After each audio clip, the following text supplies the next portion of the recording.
And here we are. Hey, everybody. How we doing? Woo! I'm feeling a bit blue today. Look at me. Everything's blue in the background. Oh, yeah. You do look a little blue back there. What's going on with that? It's kind of all blue, red, white, and blue. I gotta say, though, I'm absolutely loving your background with the pumpkin and just everything you got going on there. It just looks great. You always have great backgrounds, by the way. I always forget to tell you that. Because one of the things I don't think about, but I know I look forward to when I see it is when you post on Instagram your background for London Calling. You know, like I love it. It's just such an interesting thing. You know what I mean?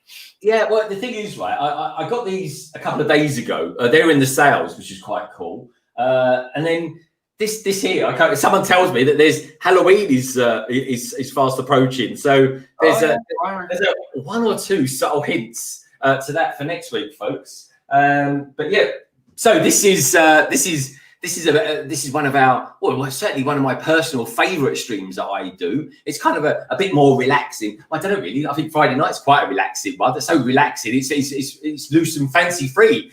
Is London Calling, but this particular one, folks, the Transatlantic live stream. And we were just talking about this actually with me and Hive. We were sort of saying that I think we were practically one of the first peeps out there to ever do like a combination stream, a collaboration between the Americas and of course and the Brits. And I'm East Coast. I'm East England, and of course Brick Hive is East Coast America. So it kind of works quite nicely as well. And yeah, we're just curious about that. Like, you know, we think we might be, and not in an egotistical way, just like we're trying to think, like, and help us. Do you guys recall any like collaboration on a regular basis between, you know, a U.S. streamer and like a British streamer?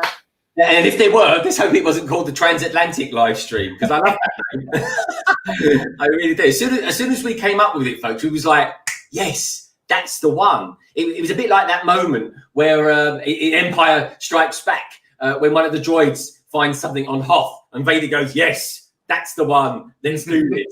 and the old admiral gives the old, you know, if looks could kill kind of daggery look at some comms dude. Right.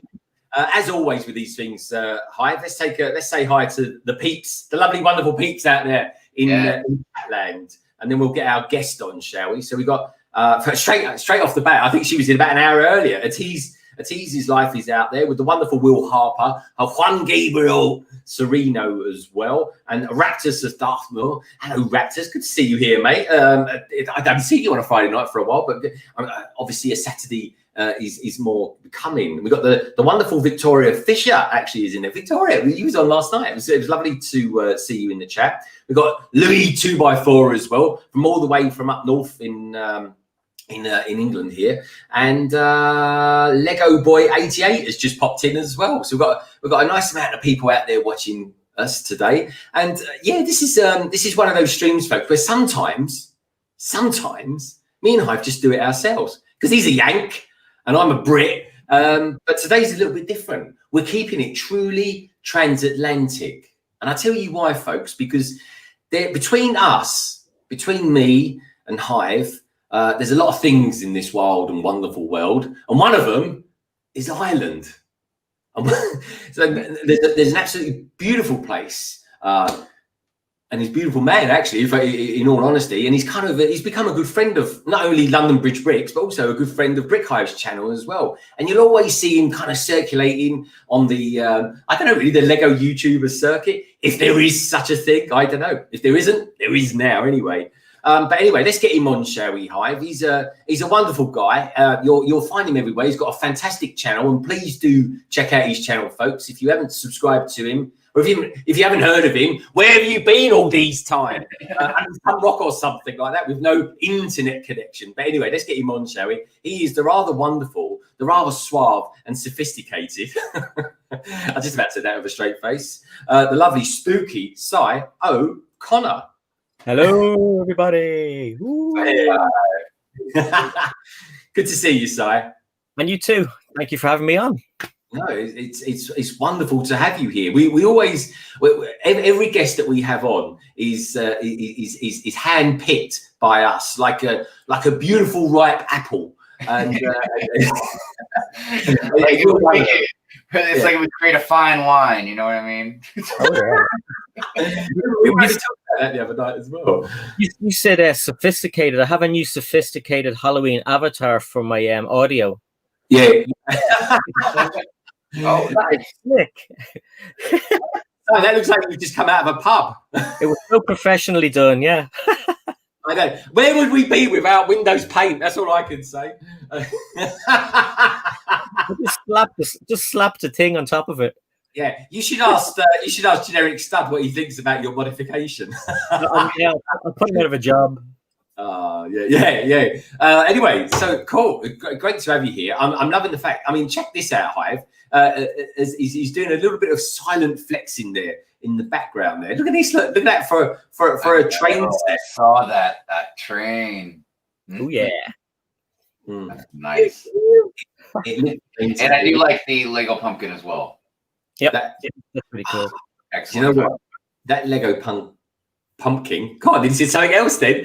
I couldn't quite get it out of my throat. I think it looks brilliant. I love his teeth as well, sire. What's with the teeth? His teeth? His teeth. He's got like 2 teeth. I didn't even know Lego minifigs had teeth, but this one has. He's got 2. Yeah. Oh, he's a lovely boy. He is. All I want for Halloween is to be 2 front teeth. I like your pumpkin as well. Yeah, I know. He's not quite as sophisticated as yours. Mine's not got eyes and teeth yet. I don't even know how to cut them. I've never even cut one out before, but maybe I'll do it because next week, folks, Si's going to be joining me for that as well. There's going to be a Halloween stream as well. I've got to create the thumbnail for it, but I'll probably get that done tomorrow at some point and get that up. And I know Brick Hive's going to be doing a stream next week as well, a Halloween stream. So that's going to be quite cool. And as you can see, he's trying to learn how to use a new camera that he's, how can I put it, acquired, shall we say. And I tell you what, Hive, you're going to have a lot of fun with that because they're quite a different camera to the ordinary one that I used to use. Because when I first started YouTube, folks, and for any young, aspiring YouTubers out there, I just used to use this. That's all I used. I didn't even think to use a phone. Loads of people use just their phones these days. I just use that. And people used to say to me, how do I get so close to my subjects when I'm building them and stuff like that? And well, that was it really, folks. Just use a small camera. But then I went from that to a Canon camera, quite similar, in fact, actually, to what young Brandon's using over there. And so you're going to have loads of fun with that, Brandon. And I tell you what, the quality of your films. Yeah, that was the biggest thing is I wanted to have something because I feel like for as far as my videos go, I mean, I could, you could always use a nicer camera or something, you know what I mean? But I was pretty content with how it was. But the stop motion stuff, I'm just, I wanted that to look a lot nicer. So yeah, and they're coming together quite nicely. I think your ones are, my friend. Man, when I get my new laptop, I am going to be zooming. Yeah. Have you actually got your new laptop yet, or are you? It's going to be shipped out to me in a couple days. Oh wow! Well, that's cool. Well, we look forward to that, man. Because I think your stuff's brilliant. I'm loving it. I mean, I can't believe you're even that new to doing stop motion stuff. I really can't. I've got so many great ideas. But I'm trying to think of a name. So you guys know I have the Misadventures of Brick Hive. That's like my constant thing for now until I think of some new series or whatever. However, I have all these little short ideas I want to do, like maybe in between each episode. So I've been trying to think of a name for the shorts because they'll always be different, just random stuff. You know what I mean? So I've been trying to think of something for that. And keep it around your branding or something like that. Like I don't know. What's is there such a thing as a baby bee or something like that? Like you get a cub for tigers. Is there like something for like that for a bee? Yeah, I don't know. Honey's. I know that sounds weird, but just something around. Or you could just call them the hive shorts. Larva, aren't they? And that's what I think. Yeah. What are baby bees called? Larva. It is lava. We could call them lavas. I was like, how would I incorporate that? Like, I'm trying to figure out how to spell larva. Here's larva, episode part 1 or whatever. Volcanic lava or something like that. I don't know. Lavi. But yeah, no, I don't know. Need to ponder on, but well, maybe we could think about that as the stream unfolds and stuff like that. But otherwise, just call them Hive shorts or I don't know, Hive. Oh, we think of something anyway. I know, right? I gotta think about, but yeah. But anyway, I'm going to be building this today. At least I'm going to try and build this today anyway, folks. I've got this one because I've been. Yeah, I saw you had that hidden side post, and so I was like, you know what? I guess I'll go ahead and build the shrimp shack. Yes, I love that one. I've not built it yet, but I do want to build it. And I was thinking about selling it, but I think it would look good. No, don't sell it. Don't sell it. I show us the box. Show us both sides of the box, Hive, because I think it's a great set. I just want to make sure I don't get too much light on it. So that's I think that's the front. Yeah, that's the problem with hidden sides. You're not quite sure what you're looking at all the time. Look at that. Yeah, it's funny, the prawn on that. I just think the prawn looks like a giant flea or something like that. But anyway, it's it's going to look really good on the cliff of the, because there's the desert area I have with the most likely cantina and I think there's a lot of open space at the end of it, so I think this will look good. Yeah, no, I agree. I think it's great. In fact, Sai was the one that got me in touch with Argos, and I managed to get that 50% off. Because you can't get that set for love nor money now, can you? No. Sai? Yeah, honestly, it's. I think he's retired. Oh, well, there we go. Yeah, Raptors. He's right. Yeah, larvae. Larvaes. You call them the larvaes or something like that. People think it's sophisticated and French or something like that. I like that. I like this one as well from Lewis, 2x4. God, we had a laugh with him the other night on the solo stream. Honestly, I was in tears. Hive clips. That's nice too. Yeah, I like that. Hive clip. Yeah, that's pretty good. Yeah. Or yeah, Hive. I don't know. I don't know. Oh God, my brain's on that now. I don't want to build this. I want to think about the name. I love naming things. I always the first one, and it's going to be a little while, but the first one I think I might make sort of interactive because it's going to be a race, and I was almost going to say people can maybe bet on whatever racer they want to bet on. You know what I mean? So yeah. No, it's cool. Oh, and speaking of which, I saw somebody in the comments mention this, but heaven help me, I started playing Among Us. Oh, we played Among Us last night on Greg's stream, but we weren't playing with our phones or anything. We were actually the characters. So there were people in the chat saying like, oh, red is sus, and that was Titanium J, and orange killed Greg in the kitchen and stuff. It was pretty hilarious. Like. Greg didn't know we were playing it, and we were all like, oblivious to it. We were all like this and chatting away, talking to people, and Greg was like, oh, it was so funny. When there's something going on and you haven't quite tuned into it, and I'm like, what are you guys going on about? But yeah, no, it was cool. It was funny. Have you actually started playing that yet, Hive? With Among Us? Yeah. Yeah, I just started last night with Ryan, Sands, and everybody. Yeah, it's fun. I'm still learning. I was going to actually watch some videos on it and see some more strategic, things that you can do. Or, because they were doing things like they killed me and stuff. Like I'm like, how do you kill somebody? Like, well, the thing is, right? I woke up this morning, folks, at 5:30. It's an unearthly time of day to wake up. It really is. Anyway, so I turned on my phone to see what time it is because it's so dark at the moment. You could wake up at 7 o'clock and think it's 2 o'clock in the morning still. So I turned my phone on, and Hive's on there streaming. So how late did you stream last night, Hive? Only a couple of hours. I cut it short. I was tired, I guess. Yeah, man.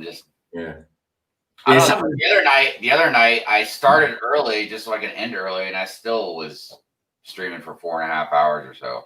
I saw that 4.5 hours. That was unbelievable. That's a long one. That is. We haven't done a long stream like that for ages. When I say ages, what am I talking about? We did Mos Eisley a few weeks ago. Wait, Mos Eisley. Yeah, that was Mos Eisley. That was a long hour. Yeah. That was a good set. Now, I tell you what, folks, before I get cracking with this set, right, I want to know, one, what do you guys think in the chat? And what do you think about them, Brick Hive and Spooky Sci, with regards to the new Sesame Street? Who first? I'm going to go. I know what you think, Si, so I'm going to come back to you because you can counterbalance it. Lewis, thanks for that.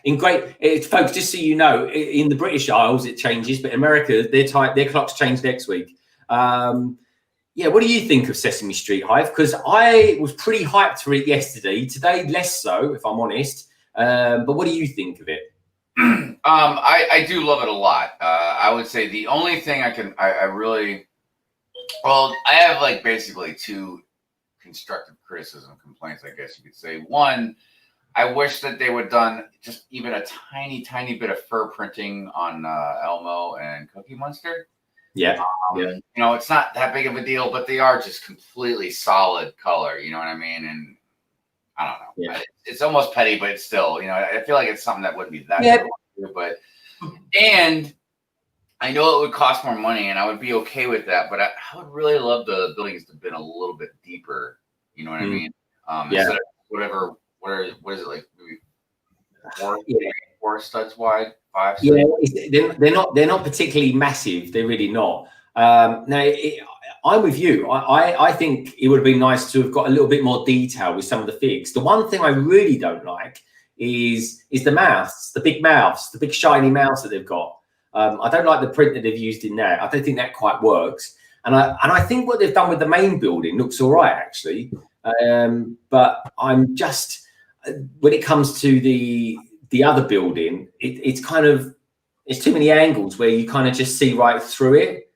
And I think well, I mean, and I will say this, looking at it, and you know, it's Lego, so you can always figure out a way to maybe modify it and stuff. But looking at it, I was trying to figure out how you would incorporate that onto the street into your city. You know what I mean? Mm-hmm. Like, I'm not sure yet. I'd have to keep looking at it, but yeah, it's in a weird, awkward kind of position thing. I think, you know what I mean?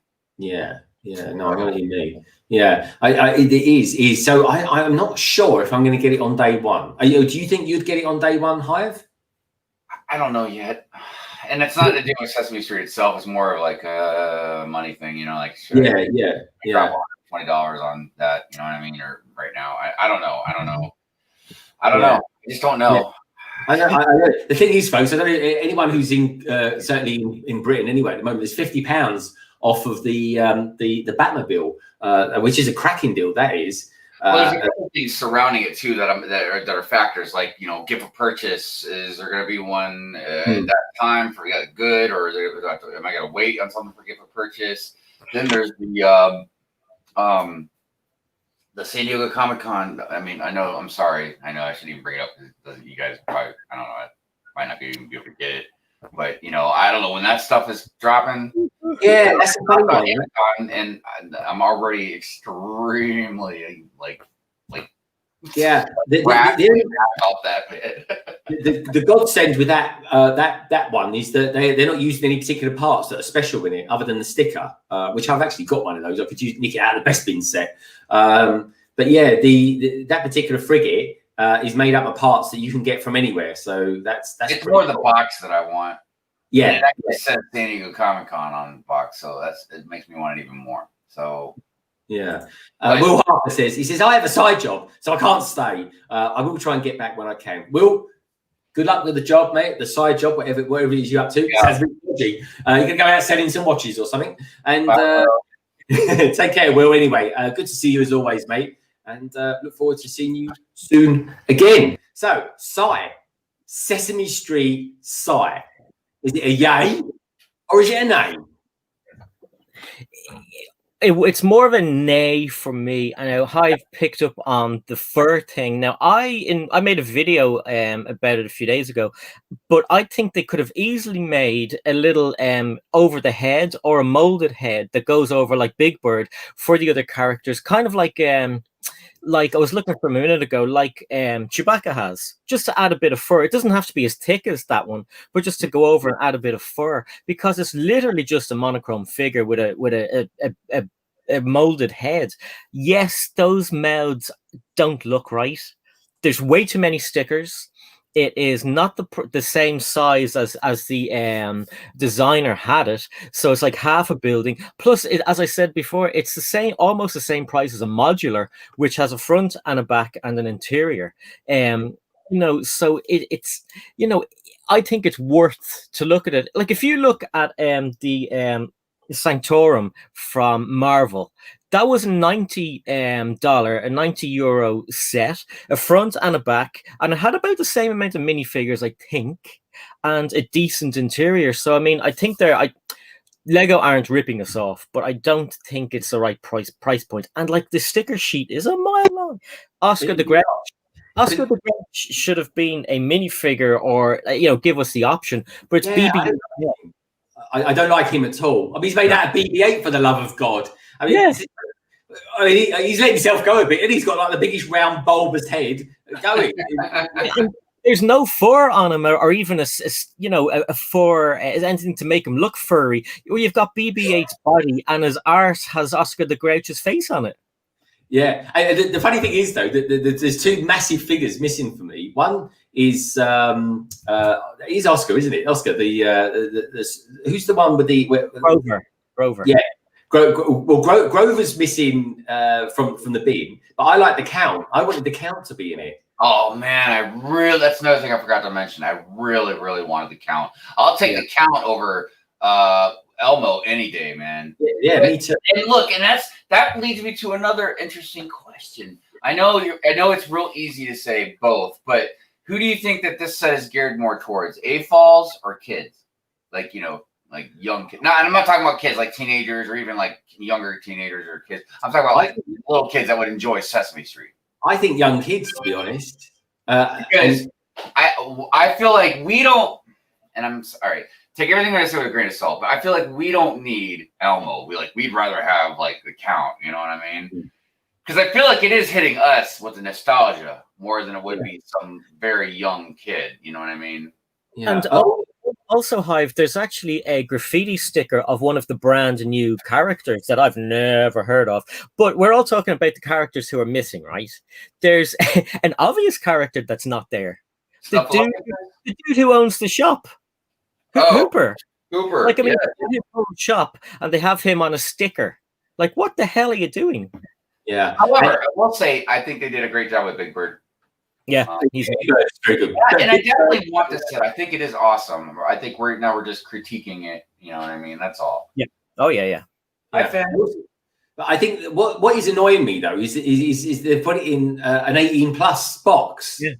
And I just think it's making a bit of a mockery of the 18+ boxes. I don't know what to think of it, but to be quite honest with you, there's a lot I have to say about Lego right now. And I was mentioning on my stream the other night, if I was rich, money was never an issue, I think I'd probably quit Lego and start collecting something else. Really? Yeah. Really? Yeah. Oh. Lego. I mean, look, Lego's great. I love Lego, obviously, and I'm not going to stop Lego, but they are just habitually, continuously making either bad choices, mistakes, or whatever they're doing, man. And it's like getting real old, real fast. What would you collect? Probably I'd really go hard on Pops. I'd start collecting like statues. You know, like when if you go to like a comic book store or something like that, or at the Comic-Con, you see statues of comic book characters, like stuff like that. Yeah. I'd probably maybe buy an occasional Lego set when something comes out, like Voltron. I'd buy something like that, or the Batmobile.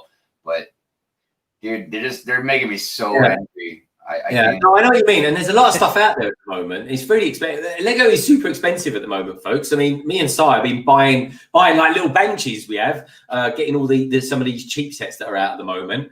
But I mean, this set, for example, it's a £25 set, and I picked it up from Amazon for £15, which is a bargain, I think.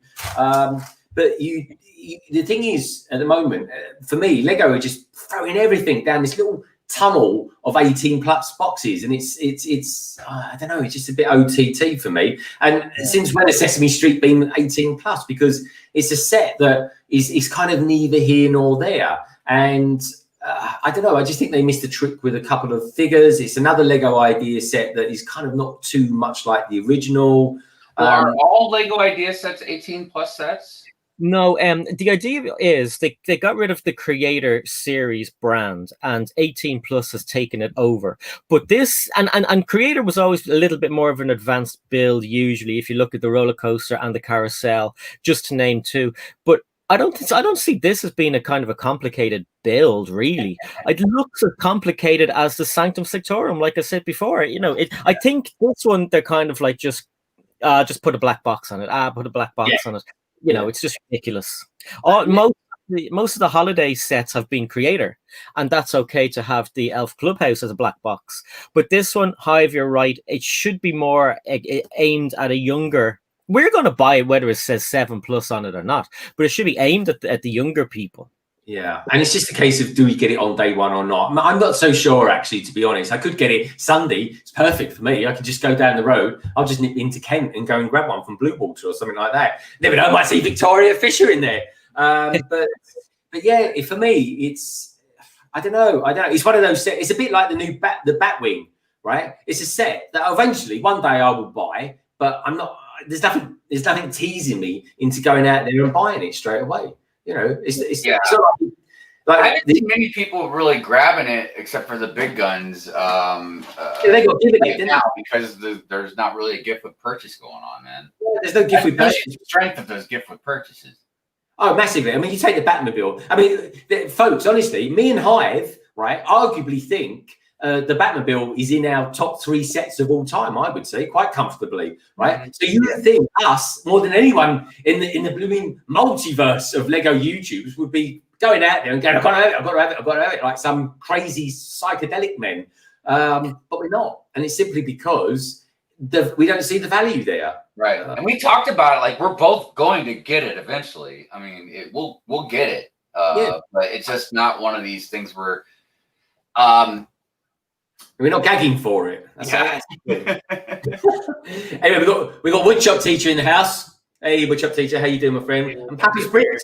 Look at it, I'm loving this. This is what I love about the transit. This is the purest transatlantic live stream. We've got the UK, we've got America, we've got Ireland, we've got Woodshop Teacher from Denmark, we've got Papa's Bricks from Texas. I mean, it doesn't get much better than that, does it? That's the world. It truly is a transatlantic Lego live stream. I absolutely love it. I honestly do.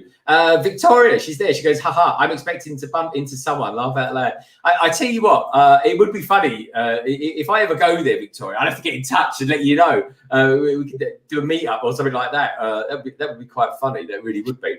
And I tell you what, we got Canada in the house as well with Snap to Good Bricks. Good day, my friend. How you doing? Hi, Snap. Hi, Snap. What's up, man? And also, I meant to tell Raptus a while back. I forgot to mention that was a good idea for one of your titles you mentioned earlier. So I just forgot to tell you. He's like, I think he's one of your biggest fans, Hive. I think he's not a good name anyway. It's good to have fans out there. He was cracking me up last night, man. He was really putting out some good zingers. Hey, I meant to ask you something also, Greg, and I know we kind of really touched upon it a little bit, but not too much. And I won't get started on a rant about the roads, but I'm just curious, because you got a city that you're getting ready to start. Are you going to use these new roads that they're making, or are you going to try and get stuck? Well, do you know what, Hive? I've been thinking about this. It's been on my mind for a couple of weeks. It's a proper first world problem, folks. It really is. That and getting me coffee. Where's my next coffee coming from?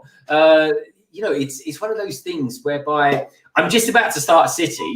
So I get a load of base plates, which actually I did get some this week. I've got a Lego haul coming out probably Tuesday or something like that, folks. And I've got a few base plates in it. But now I'm thinking, they're coming out with a new road system all of a sudden, and so which road do I take? Do I take the new road, or do I take the old road, or do I take the high road? So for me personally, I think I'm going to have to go with the new road system, Hive, which I don't know too much about, if I'm honest, at the moment. So maybe some of you lovely peeps out there in the chat can educate me a little bit. Have you seen them, Greg? I'm sorry? Have you seen them? I've seen it. Aren't they slightly raised? Yes, they are slightly raised. Oh, see, that's that I would have thought would be a little bit concerning for integrating that into your city. Yeah, I have many concerns about it. Not just the raised road, guys, is it actually official that the road base plates are being retired, or is this a separate product? Because I haven't found out too much. Some people are saying, yeah, but road base plates have been retired, forget about them. And then on the other hand, from what I'm seeing officially, is it looks like it's another product, and some of them will come in sets in the future. So it's a bit all over the place, if you ask me. Because look at all the people. The picture that I saw, it was very interesting because the road was on top of a road base plate. Interesting. Oh, So, wow. I don't know, but I'm not gonna rant about it. Yeah, you are. It's a transatlantic live stream. It's not a Hive stream or anything. So You got to wait another 12 hours before you can go into rank. Save that energy up for the 2x2. So straight after this, folks. Now, I do think that they would work in certain situations for certain parts of a city. You know what I mean? But I don't know. There's a lot of just things. Without ranting, seriously though, there are some things that I am very curious to see what city builders are going to do, because I'm not going to touch them for the most part. I'm going to stock up on some road base plates, for as many as I think I might need. And if I have to, when the time comes, if I really need more, I'll hunt them down. But they just don't look practical to me. I don't know how, unless your buildings and your cities on mills plates, I don't think it's really going to look right, because you're not going to have a curb. Yeah. And if anything, not only is the roads going to be at the same height as your curbs that on for your buildings and stuff, but they might even be a little taller. I'm not sure until we get a good picture. They're just roads. They don't have like the studs on the side like a base plate does. So I don't know how you're going to be going about doing that. I don't know. There's just a lot of very interesting logistical things, man. And I'm curious to see how people are going to work out. I could be totally wrong. Maybe like people will rock them out, and I'll be like, well, crap. I guess I'm going to eat my words, and I'll start buying them. But yeah, but I'll apologize.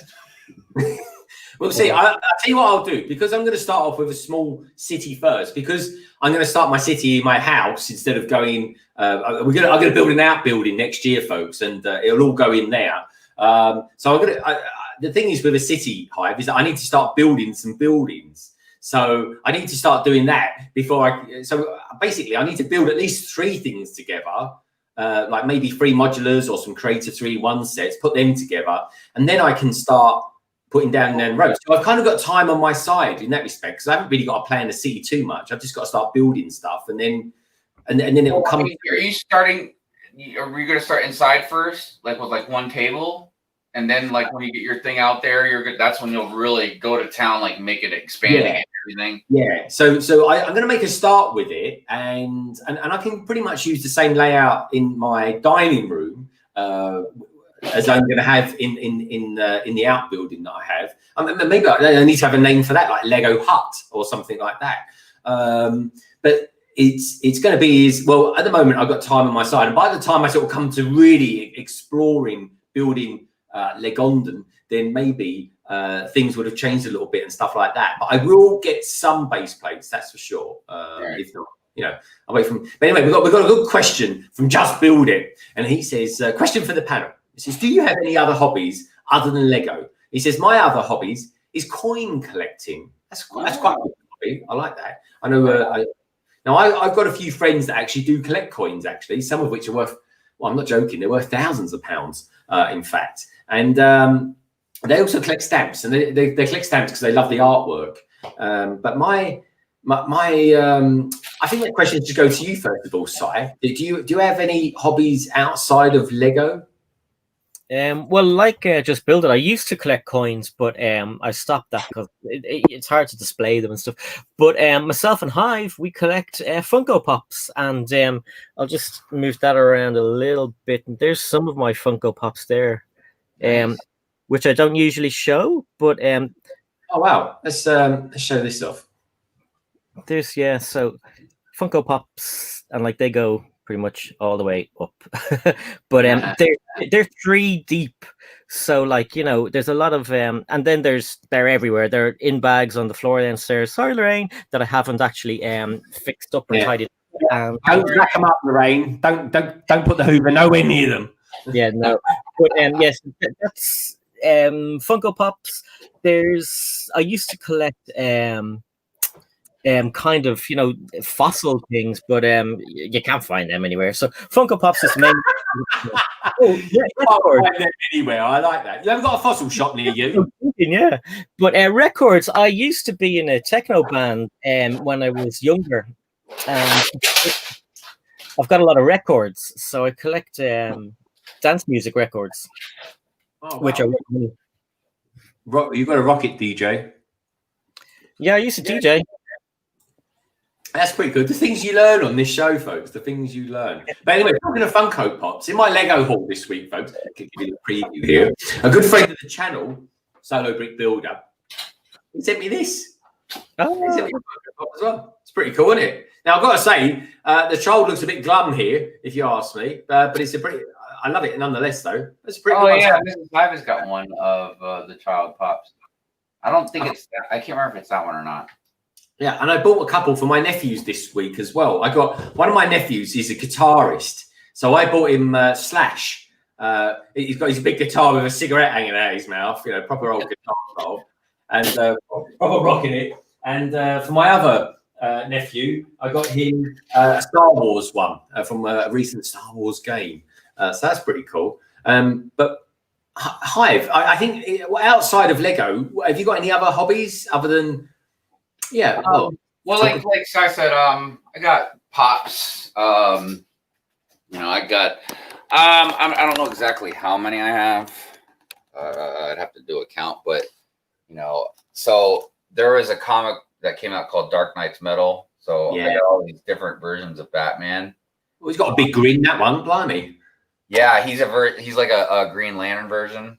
This is the Batman Who Laughs. It's like a Joker version. Then there's the Red Death. He's like a Flash version. So then, you know, I got like Marvel stuff because, you know, I'm a big Marvel fan. I'm a huge Star Wars fan. Everybody knows that. So this is kind of like my dark side. I got all the Knights of Ren and. Oh, wow. They're good. Hive, I really like those. They look fantastic, mate. Dark Side Ray. And so, but yeah, so pops, like I said, if I had the money, I would also get like the statues and stuff, but you know, they're pretty expensive. And when I was growing up, and again, if I had the money, I would still collect them, but I collected comic books. But you know, when you start getting to be like $4 a pop, you know, it adds up. So I basically just kind of stopped buying individual comic books, and when I really liked a story or something looked good, I'll go buy a graphic novel. Yeah, I like it. Jeff, that was Hive. Is that teal one? Yes, I do. Yeah. Yes, it's a pretty cool one. Yeah, yeah, got it right here. Yep. And then there's the Chrome Vader. Yeah, you know what's funny about that? Check this out, man. Hold on a minute. Somebody named Ninja sent me this red Chrome Vader. Oh, wow. I'm liking that. Yeah, me too. He's all Christmassy. Sai, if you know anybody that's interested, I do have 3 that I'm gonna sell. I got a Mr. Sinister, a Steve from Stranger Things, like the Baskin Robbins one, and then I got a Morty from Rick and Morty. So I might be interested. Anyways. Yeah, I'm always up for sale. So I've got a few Funko Pops. I haven't got many of them. Well, here we go. I like your Lando. That's one of my favorites that you got. Yeah, he's cool. I like him, but I also like this guy as well, Duran. He's I love him. He's called. Well, actually, no, he's Rio Duran is his name. Oh yeah. I think I've got this theory, and it's just a theory, folks, that his name's Rio. And in the 80s, there was a group called Duran Duran who came out of a hit song called Rio. And I wonder if that's why they called him Rio Duran. I love him. But yeah, I get the occasional one. I like the occasional one. I've got him there. I know a collector of Funko Pops. I mean, you can tell I'm not a collector of them, folks, because I take them out, the boxes. Yeah, I know. Everybody freaks out because I take mine out. Like Mrs. Hive, she never takes any of hers out. No, I just collect ones. Sometimes I'll buy some that I'm gonna just sell. Like I bought this. It's this Infinity Warps pop. It's basically like a combination of characters. So like this one is Captain America and Doctor Strange. It looks like he's got a banana under his nose. So I bought this just to sell. You know what I mean? But occasionally, like I'll see one that is really kind of special to me. So like me and my buddy, we always joke around about Lil Sweet from Dr. Pepper. So like when the Lil Sweet one came out, I like had to get it. You know what I mean? Is that the one you had to collect Dr. Pepper codes or something? Yeah, that was really hard to get. Yeah, you know, and plus it's like Lego. I have the box, and but unlike Lego, you can put it back in the box, and it's not like you cut tape to open it. You know what I mean? So I can always put it back in the box and sell it one day if I wanted to. Yeah, you can put them back in the boxes. That's cool. That's a nice thing. Now, talking of boxes and stuff like that, Hive. Yesterday, I've posted something out to you. Nothing like out of this world or anything like that. One, it's something that I know you want, and two, there's a couple of extra little bits. One of which it's very hard to get in America, so I thought I'd send one over to you anyway. So hopefully that should get to you either by the end of next week or the beginning of the week after. So a Halloween gift. So take it as that. You know, got nothing to do with Halloween. But that's on its way. So, Louis, 2x4. There's something I wanted to ask you, and that is, do you have a city? I think you do have a city, don't you? Because you mentioned earlier on that you collect stuff for your city, and I know I do because this week I actually bought the donut shop. It was 30% off on Amazon, and that for me, there's more. In some ways, folks, there's more good stuff in that than what there is in this new Sesame Street, especially where a city's concerned, anyway. But let me know what you think about the plates as well, Louis, because I'm interested to know what you think about these new roads as well. So yeah, and I think Louis just found out that Lorraine's your wife's site, which is cool. It's strange when you sort of think they're saying hello to each other. Tell me, right, when about a week ago when I was opening up some boxes of Funko Pops, literally Solo Brick Builder, he's into his Funko Pops as well. He's literally breaking into a cold sweat as I was opening it. He really was. But there's definitely a thing between people that are into Lego and they like their Funko Pops as well. I think that's quite cool. You know? I like it. I like that. There are people in Lego that hate Funko Pops as well, though. Yeah, I mean, I think they're all right. Don't get me wrong, I don't go crazy about them. They're nice to look at. You know, but they, you know what, folks, it's horses for courses. I like comics as well, which, you know, God, when we first started, me and Hive pretty much talked about comics all the time in our streams, especially when it comes to like artists like Alex Ross and all that lot. And outside of this, I do a lot of running and stuff like that. I ran the London Marathon a couple of years ago. That was quite good. Yeah, it's just I'm working hard, really, trying to be a good husband. I think that's a hobby, isn't it? Is that a hobby? It's certainly not a part-time hobby, that's for sure. But anyway, it's good fun. So anyway, I'm going to start laying some bricks in a minute. I think I will be. I'm going to start trying to build this set because I tell you what, folks, it looks absolutely awesome. It does. And I was thinking about doing a review on this, but I probably won't. I'll probably just do a speed build on it this week. I think I will. Because this set's been out for quite a while now, isn't it?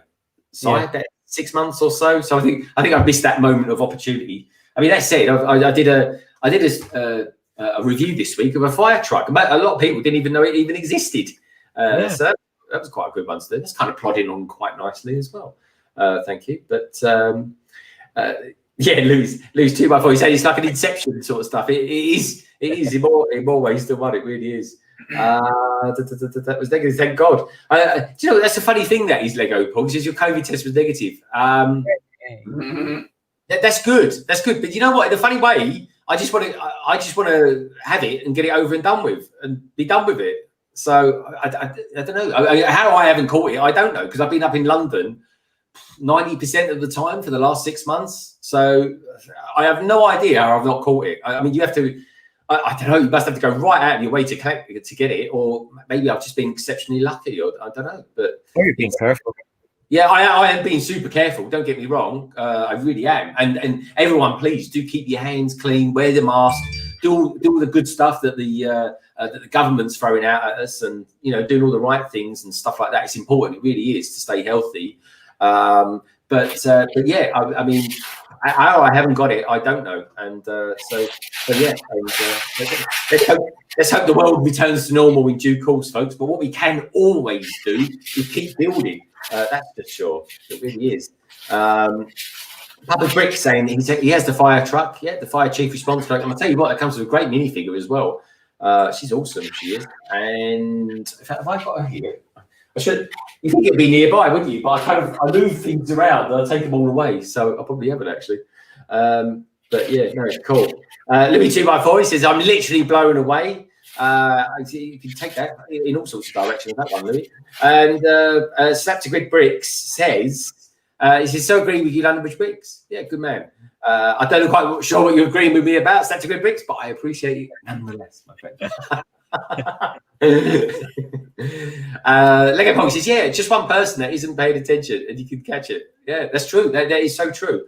They were doing some tests actually yesterday in the news, the London news. They went out. A load of scientists have gone out on the underground and the overground and public transport, and they were doing loads of tests, a load of COVID-19 tests. And do you know what? They didn't find one trace of COVID anywhere, which is amazing. It's brilliant. It's brilliant. It really is. And honestly, folks, I use the London transport every day of my life,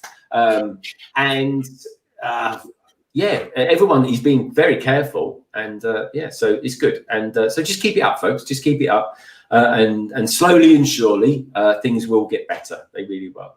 So yeah. So anyway, so I'm going to start building something. First of all, so this is what I'm going to build again, folks. This big bad boy here. Look at that. It's in my Lego haul that's coming out next week. I describe it as looking like a 1940s Formula One Lotus because of the coloration of it. It comes with some nice stickers as well, actually, which I think is over here. I filmed opening the box before I did this because I got it in mind that I'm going to film it. There we go. There's the sticker sheet. In fact, I'll tell you what, I'll make it a little bit bigger. They look like, I was going to say they look like ghosts on there, but this is, of course, inside. Okay, they look like ghost fish, don't they? They're very strange. Yeah. But not too many stickers. And they're talking to stickers. Si, you mentioned that Sesame Street comes with a whole bunch of stickers. How many stickers exactly does it come with? I don't know. I definitely more than 10. Okay, you've got Grover, you've got the count. I think the 1, 2, 3 is a sticker because it looked crooked on Justin's video. Sorry, Justin. And you have Mr. Hooper. You have the. So I mean, you've got it over 10, definitely.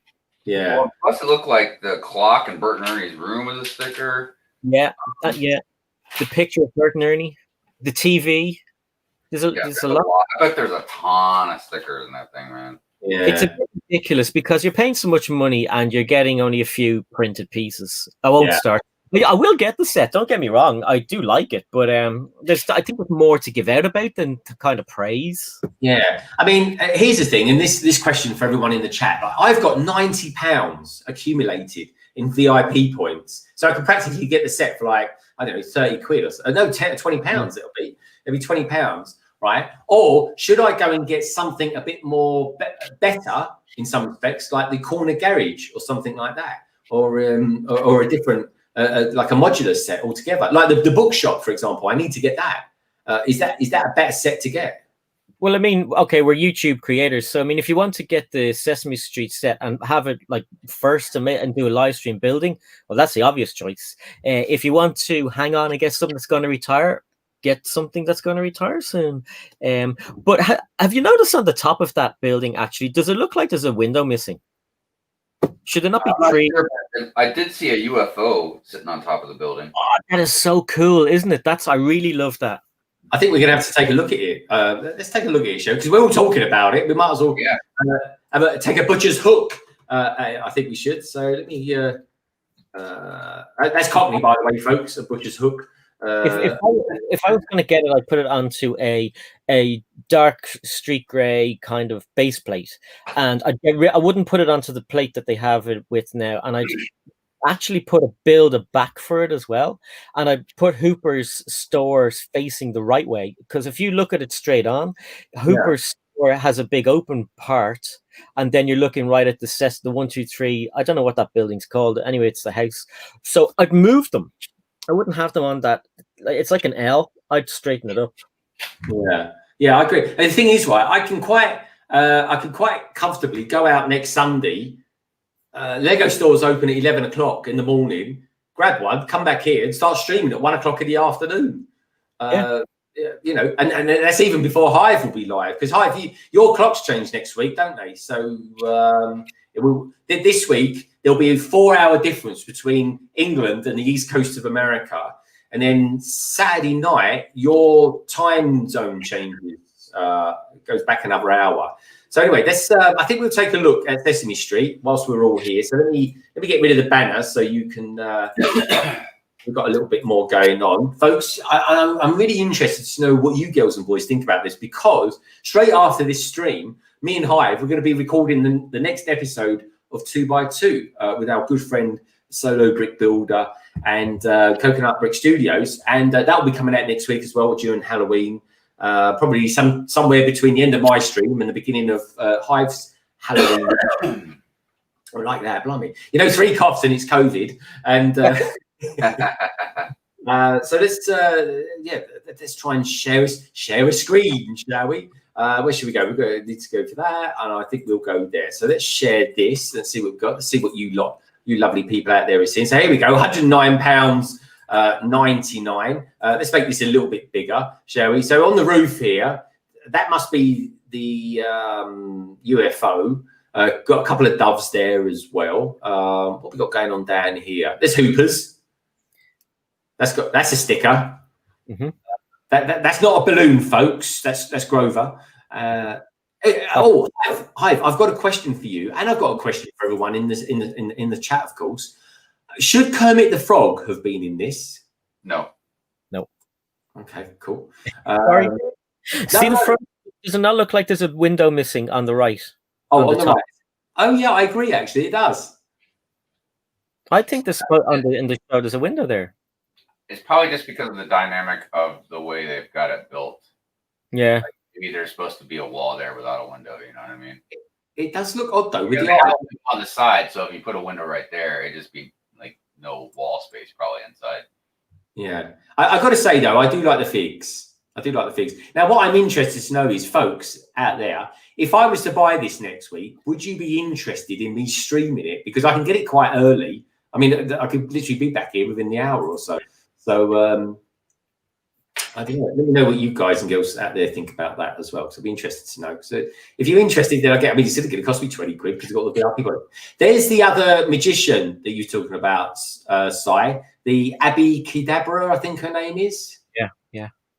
Now, I tell you one thing I do like is this print here. See the fish tank? That is really cool. Bert and Ernie. That's a strange one, isn't it? Bert and Ernie. And there's the UFO on top there, but I love the Bert and Ernie picture in the background there. I love that, and a Hive picked up on Instagram, folks, the clock that's in there as well. That was great. I actually went back and listened to the song too on YouTube. Oh, did that? Do you know what song I used to always remember, Hive, as well as that one? Because I remember that one like really well. I used to remember the Caterpillars Never Wear Brown Boots. Do you remember that? A little bit. Yeah, I used to be like. Yeah. Caterpillars never, I say never, wear brown boots. And I don't know why that sticks in my head. It's pitiful things that stick in my head sometimes, folks. It really is. But look at this. Look, we got Elmo there. I'll give Elmo 7 out of 10. I don't know. That just looks like a gobstopper in a bin. The one who's got the ump, I'd have the ump as well if they made me look like that. He's BB-8's backside, that figure is. You got Bert there doing something to a dove. I won't go into that. You got Ernie there with his little legs and a duck. That's nice. I like that. Cookie Monster, who looks like he's smashed out his head. And you've got a teddy bear there. I mean, look, Cookie Monster looks like he's overdosed on cookies, doesn't he? It looks like he's been to Amsterdam for the weekend or something. Oh, my God. Yeah, oh, that's a good pick. Look at that, folks. We always try and Hive, you'll be able to do pictures like this with your new Canon. Yeah, that's a nice pick. I like how the fire extinguisher also is black and white. Yeah, that's good. There's a new print there. There's a new print just below his Grover's head. You got this new print. So, oh, there we go. Hey, look, just to rub salt in the water. Grover saved the day. Well, he didn't really, did he? Because he's not in the set. But there we go. We always want what we can't have, don't we, folks? That's life, as they say. But yeah, that's so. Yeah, that's it. So tell us what you lovely people out there think about that. And I'll tell you, they've got No Lag as well. Lovely No Lag. He crashed in on the party last night. He did. I love his bits. Yeah, he's a good lad. Oh, here we go. Back to Canada again. A&A Hobbies are in the house. He goes, I'm good. Lots of yard work to do. I love that. Yeah, buddy. Does everyone in America and Canada have yards? What do we have? We've got a front and back garden. That's what we call it. We're we've got hello Lorraine. Lots of love for Lorraine out there. Louis, I didn't have a clue what you were talking about last night, and then when I watched a bit of news today on the Lego stuff, I was like, that's what Louis was on about last night. So I'm curious. I'm almost 99% sure it's true. What you guys think about the new CMF packages? Oh, that's not going down too well. The new CMF stuff. If what they're saying is true about being in boxes. I mean, what's the point of that? I'm not going to go playing the guessing game of what's what. That's for sure. What you guys' thoughts were about that? Well, I just won't buy them. I'll just wait. I'll just go into a Lego store because this is what, to be honest, folks, this is all I do. I can't be. I haven't got time to go around feeling bags and stuff like that. I just go into a Lego store and just say, "Can I have the whole set?" And they just give them to me now because they don't like you touching bags and stuff like that for obvious reasons. So if I'm going to buy the latest CMF series, with which I need to buy Series 20 actually. Then yeah, I mean, a lot of people like feeling bags. So I think you do, don't you? I mean, this could ruin everyone's experience. Yeah, I mean, the whole fun of it is going in and trying to feel. When they come out first, I just grab a load of them, bring them home, open them, and you know what you got. And if you got, I don't mind doubles because I always collect two. I always get a double collection, so I'm fine. But having Nullig wants the same as well, so we end up getting about 5 complete sets, so that's fine. But there's always that one you want multiple of, or you want their accessory, or you just can't find. But the fun is feeling them. I mean, it is fun feeling them, and then sometimes a kid will come up and they'll be feeling a bag, and you'll say, "What are you looking for?" And they'll be like, "Oh, Batman." Well, I found one, and there you go. But with these boxes, I think everyone has seen the kind of leaked image with the confidential watermark and stuff in it. But they are real and they look crap. And, you know, they're going to be opened up by little kids to look to, you know, the mom will be over there, the kid will be opening these boxes and there'll be minifigures everywhere. And, you know, I know it's supposed to like be environmentally friendly and that's great, but surely there's another way. I mean, it also, if they want to get rid of plastic bags, is that the end of foil bags on magazines? Is that the end of poly bag? Yeah. What are we going to do? Is it the end of Lego? No, well, this is it. You know what Lego's made out of, right? Yeah, yep. I mean, that is a thing, isn't it? Everyone always seems to sort of gloss over that fact. But the thing is, well, the one thing I will say about Lego is the longevity of how long it lasts for. I think that is its saving grace. I really do. What do you think about that, Si? Yeah, I mean, yeah, the idea of Lego is you're supposed to keep it as a toy forever. So if it lasts forever, and you know, it's not going to end up in a walrus's belly unless like a ship sinks, like it has done before. But yeah, I mean, I don't know. I mean, I think they've started to experiment with the lack of polybags on one of the new Ninjago magazines because they had one of those blister packs. Greg, do you remember? Yeah, they're quite good. They are, and they're reusable as well. Yeah. But I don't know. I don't know if they will go. I don't know if this is a once-off or if it's an ongoing thing. But I don't like the idea of it. Somebody recently was saying that it'd be better if they just put it on the cover of the box of what figure it's going to be. But then you're going to have like a load of the rubbish figure, like you know the one that's always repeated, like the diver. They're going to be left on the shelf. Yeah. And always a diver. Yeah, that is a thing. Well, how do other companies handle that, you think? Like, you know, when you want to go buy a GI Joes, you know, you can pick which GI Joe. If you want to buy a Transformer, you can pick which Transformer you want. You know what I mean? Like, so yeah. If you want a pop, you can pick which pop you want. You know, I mean, there's like these mystery things are getting a little more popular. Especially I'm starting to see it with like Funko with their mystery minis and stuff like that. But I don't know. They're all limited edition, and CMFs are a limited run. They are limited edition products.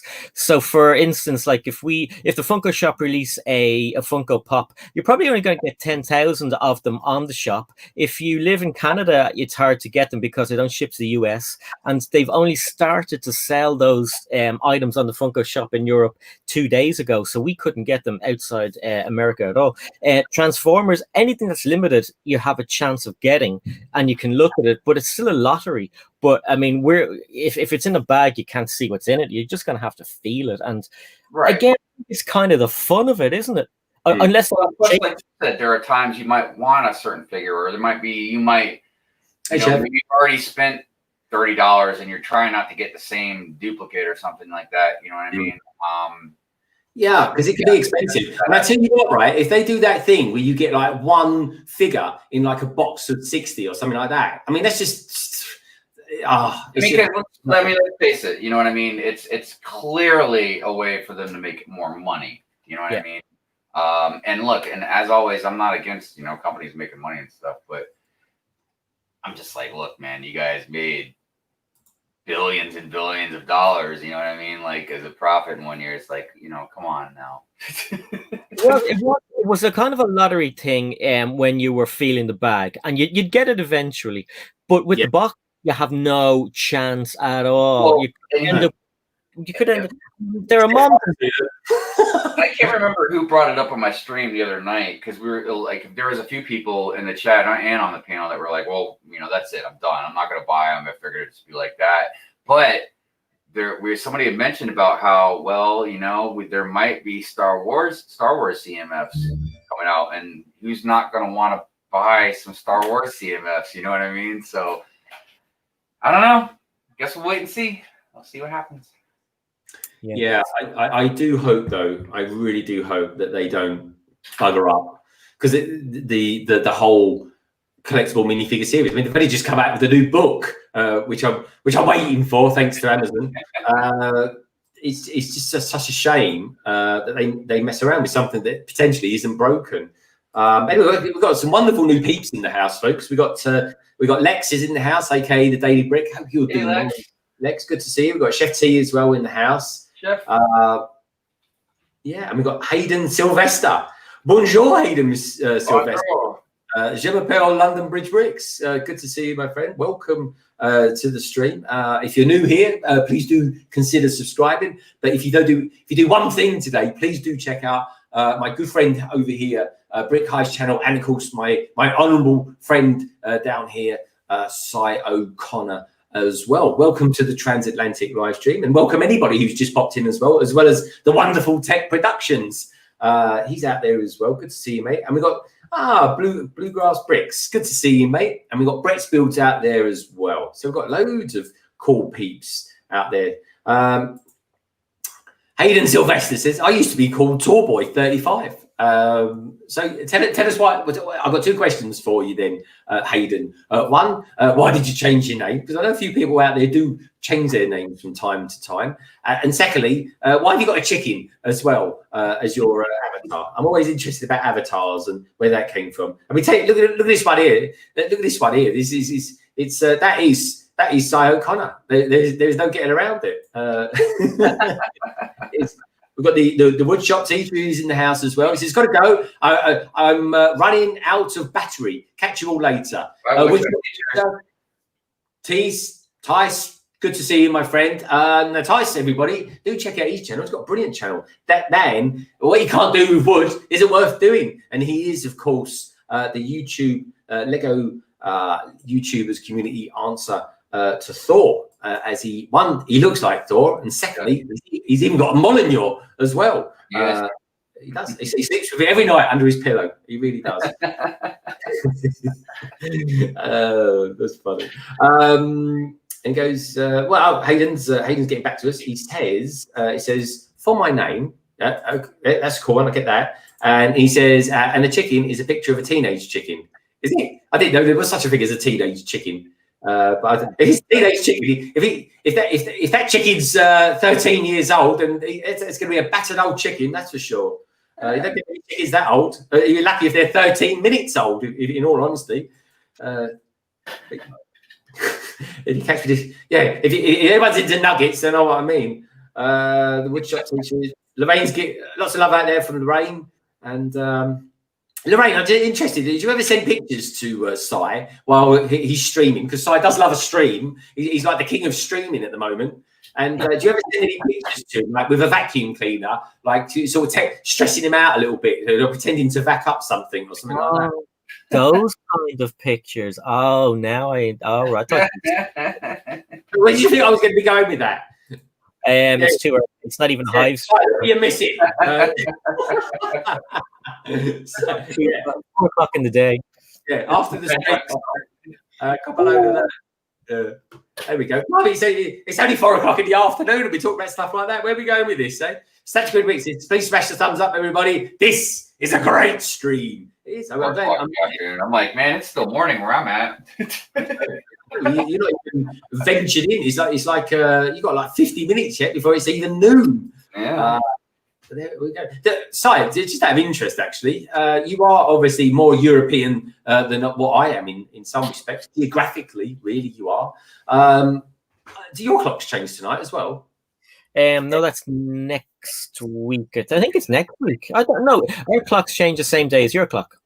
All right, so it's tonight then. Yeah, because I thought ours changed next week, but apparently no. For some strange reason, our clocks changed this week and Americans changed next week. So for a whole week, the time zones between us and the Americas and Asia, really, in all honesty, change slightly for the better. It helps me out, believe me, it really does.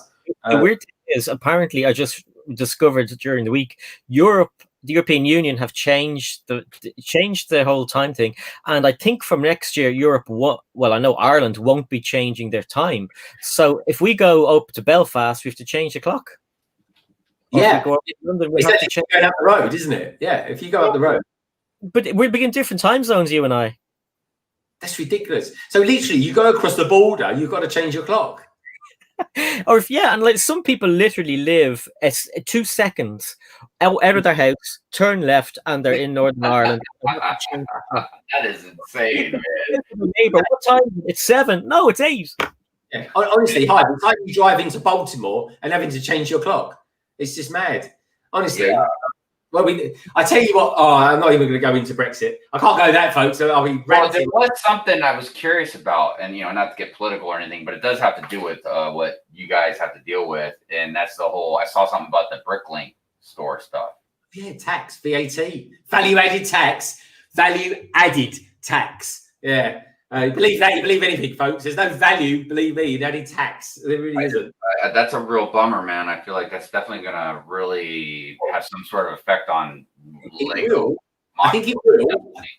I tell you what, it will with people for the European market, but for the UK bricklinkers, I think it'll actually do very well for them. I think it's going to work because they won't have to pay any VAT, or at least any VAT over selling stuff overseas and all that sort of thing. So get your Lego while you can, everyone. That's all I say. Head for the hills. Greg, if I buy something from we don't have Game in Ireland anymore. We have GameStop. But if when the Brexit thing happens and I want to get something from Game, which would be the Skywalker Saga, which I want to get because it has the metal box and the minifigure, I'm gonna have to pay extra tax on that. Yeah, I know it sucks. It's madness. Hayden Sylvester says you deserve more subs. I'm working on it, Hayden. You never know. One day I'm going to get to 1,000. Talking of 1,000, actually, and I'm slowly growing. Anyway. I'm getting there. Thank you, though, Hayden. I appreciate your feedback there. And anyone else who's out there, if you're new to the channel and you want to be a big part of the LBB family, hit that subscribe button, and it'd be great to have you on board. Hive, you are nearing 1,000, are you not?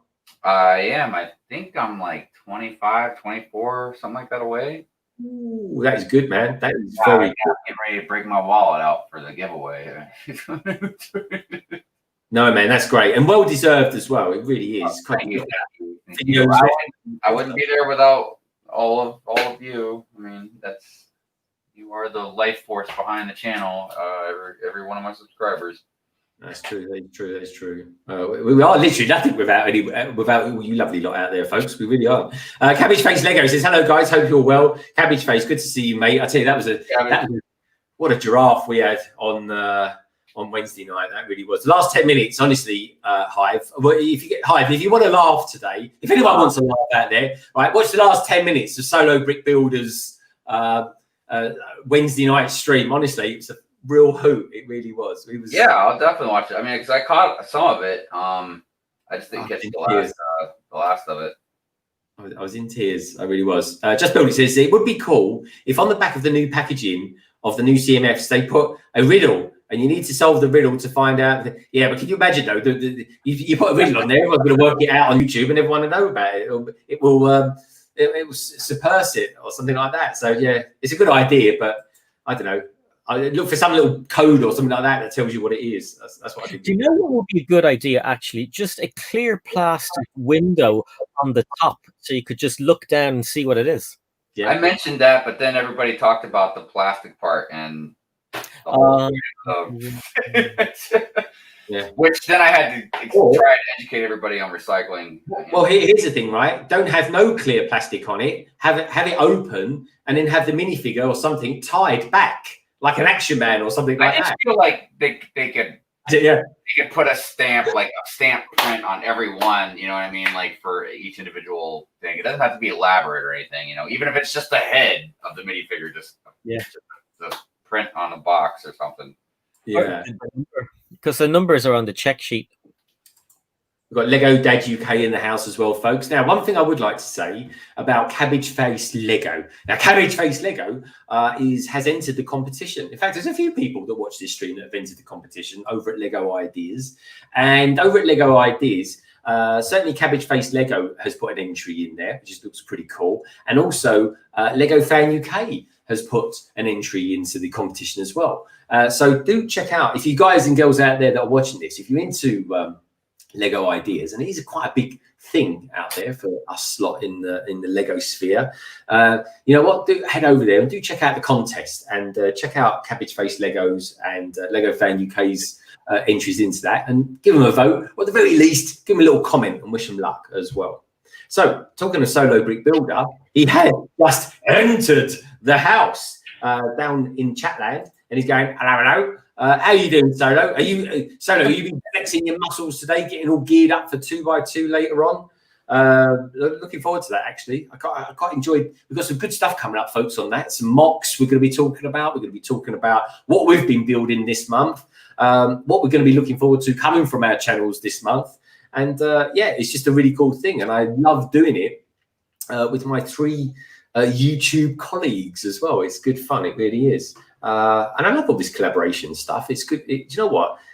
Variety is the spice of life, folks. And yes, it really is, honestly. And Lego is such a complex and full of different levels of people and what we're all about and stuff like that. But I don't know, we've got a pretty good community going, and Spooky Cy O'Connor is one massive part of it. It really is. So yeah, Solo, what's Solo saying? He's saying, says, hi, Cy O'Connor, Brick Hive and London Bricks. Good to see you, dude. He said he's giving some love out there to Lorraine Fox as well. Hello, Just Build It as well. And what have we got here? He said, Hayden Sylvester says, hey, will you ever build a helicopter? Do you know what? I don't actually think I've built a Lego helicopter. I've made a point of never building one, but I've got them. How about you, Cy? Have you built a helicopter before? A Lego one, yeah, just from the instructions. Yeah. Police helicopter. Yeah, what about you? Yeah, it would be quite unusual never to build one, I think. Inevitable at some point in my life, I'm going to be building one. I think we really will be. Solo says he's getting pumped up. Good stuff. Go easy on the Red Bull, Solo. You know what you're like. And that was another thing as well. So after all the calamity of the end of his live stream the other day. He couldn't, for some reason or other, his machine has crashed and he couldn't turn off the live stream. So it was a crash landing, to say the least. Luckily, no one swore or anything like that, because off air, folks, it's sometimes we could be, you know, a little bit more relaxed in our chat, shall we say? But anyway, no, it was such a good laugh. It really was. So yeah, I'm going to start building something. I think. What are we in now? We're an hour and 15 in, so we've got a bit of time still to go. We've got quite a bit of time to go, actually. And then, like I say, it's going to be like a whole day of Lego for me in Hive, because we're doing the 2x2 after this. But anyway, let's do something. Shall we? Let's say some bricks. So anyway, let's open up the bag. I'm going to meet myself just for a moment, folks. So Mrs. Hive is going to IKEA today. And she asked me if I wanted anything. And at first, I was going to tell her to grab me one of them, whatever you call them. I forgot the name of them. The Lego boxes. Big Lego. Yes. And then I was going to tell her no. Because, I don't know. I don't really want one that bad. It's like that. I don't even look, and I don't even understand exactly what they're for, because you can't connect them on the top. Like, I know you can stack them, but you can't like connect them. You know what I mean? Like, it's Lego connecting. The indentations on the side of the box that looks like it would be for windows, I mean, aren't for, you know, because they're not open. So I don't know. Is it just a box just to throw your Legos in, or to build something onto that's very plain and white looking? Yeah, pretty much. They are boxes. Where did I put them? They are box. Oh yeah, there they are. So, like as you said, the bottom is definitely not. You can't stick anything there at all. There's no anti-stud connection. The top is again no anti-stud, and under here is again looks like the underneath of an actual base plate, so it comes together. The only stickable part, connectable part is the top. And but you know what, Hive? I've seen loads of people making cool things out of these, like wedding cakes, and they've put attachments here, and they've connected Lego or plates down the front, so they've made them into black wedding cakes. I've seen them, yeah, I've seen them open like this, so you have a connection here and underneath, and it's like somebody was growing cannabis in one. Someone else had a tea chest, so they had big boxes. It looked like cannabis. I don't know what it was, but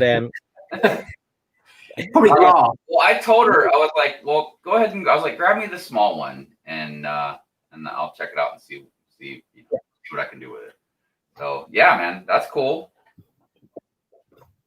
This front that you were saying, like, it's like a window. You could stick a window frame in there and just have it like whatever, or you know, put a minifigure just standing in it, whatever. But I mean, I've seen people. Well, it's smaller one, like a child with the small legs.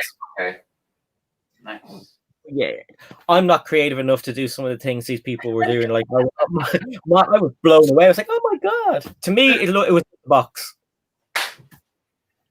Well, if anything, it'd be a cool little Lego box though. You could have them stacked and have like a small snow-capped mountain or something in your city. That would work. Yeah, I could make an igloo or something. Yeah. By the way, this shrimp shack has got a really cool minifigure torso it's got a pizza on it. Oh, is it? Yeah, with like a pizza slice kind of cut out. It's really cool. That's cool. Yeah. I'll be up to the camera. I don't know how clear to show up, but you might be able to kind of. Oh yeah, no, I've seen him. He's pretty cool. He's cool. Very cute. I think his name is Ronnie, isn't it? So I think Justin just too good. I think he was talking about like a link between him and Pepperoni from one of the older sets from the 90s. Oh. I think that was what he was thinking. I don't know if it actually is true, but it makes a lot of sense because Hidden Side has a lot of linkage to the older sets from the 90s. Yeah. Galaxy Squad and Monster Fighters. There was a big, huge fight, and where Monster Fighters live, I think, is now where Newbury is. Ah. Oh, then Lauren, I saw you said you liked IKEA. You love IKEA. I love going there. Normally I would go with her, but obviously we're doing this. So, but yeah, it's fun going there and looking around at all the stuff they have.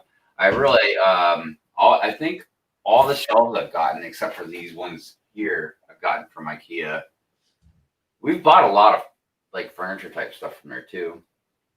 Yeah, I love IKEA. And we love their ginger snap cookies. Oh, never had those. Yeah. Yeah, they're really, really tasty. I love anything ginger. Yeah, man. Oh, you're like my wife then. She's a redhead. I was waiting for someone to say that. I was. I didn't even know if it was a slur anymore. I'm like, I don't know anymore. I'm just trying to be careful. You're trying to be careful. Since when are you trying to be careful? On other people's streams, I'm trying to be careful. On my streams, I don't really care. Oh, what was it? Oh, never mind. All right, let me open this other bag.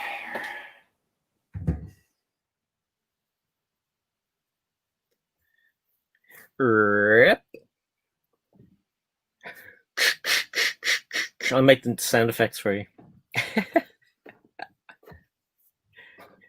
Shaky, shaky, shaky. Rip.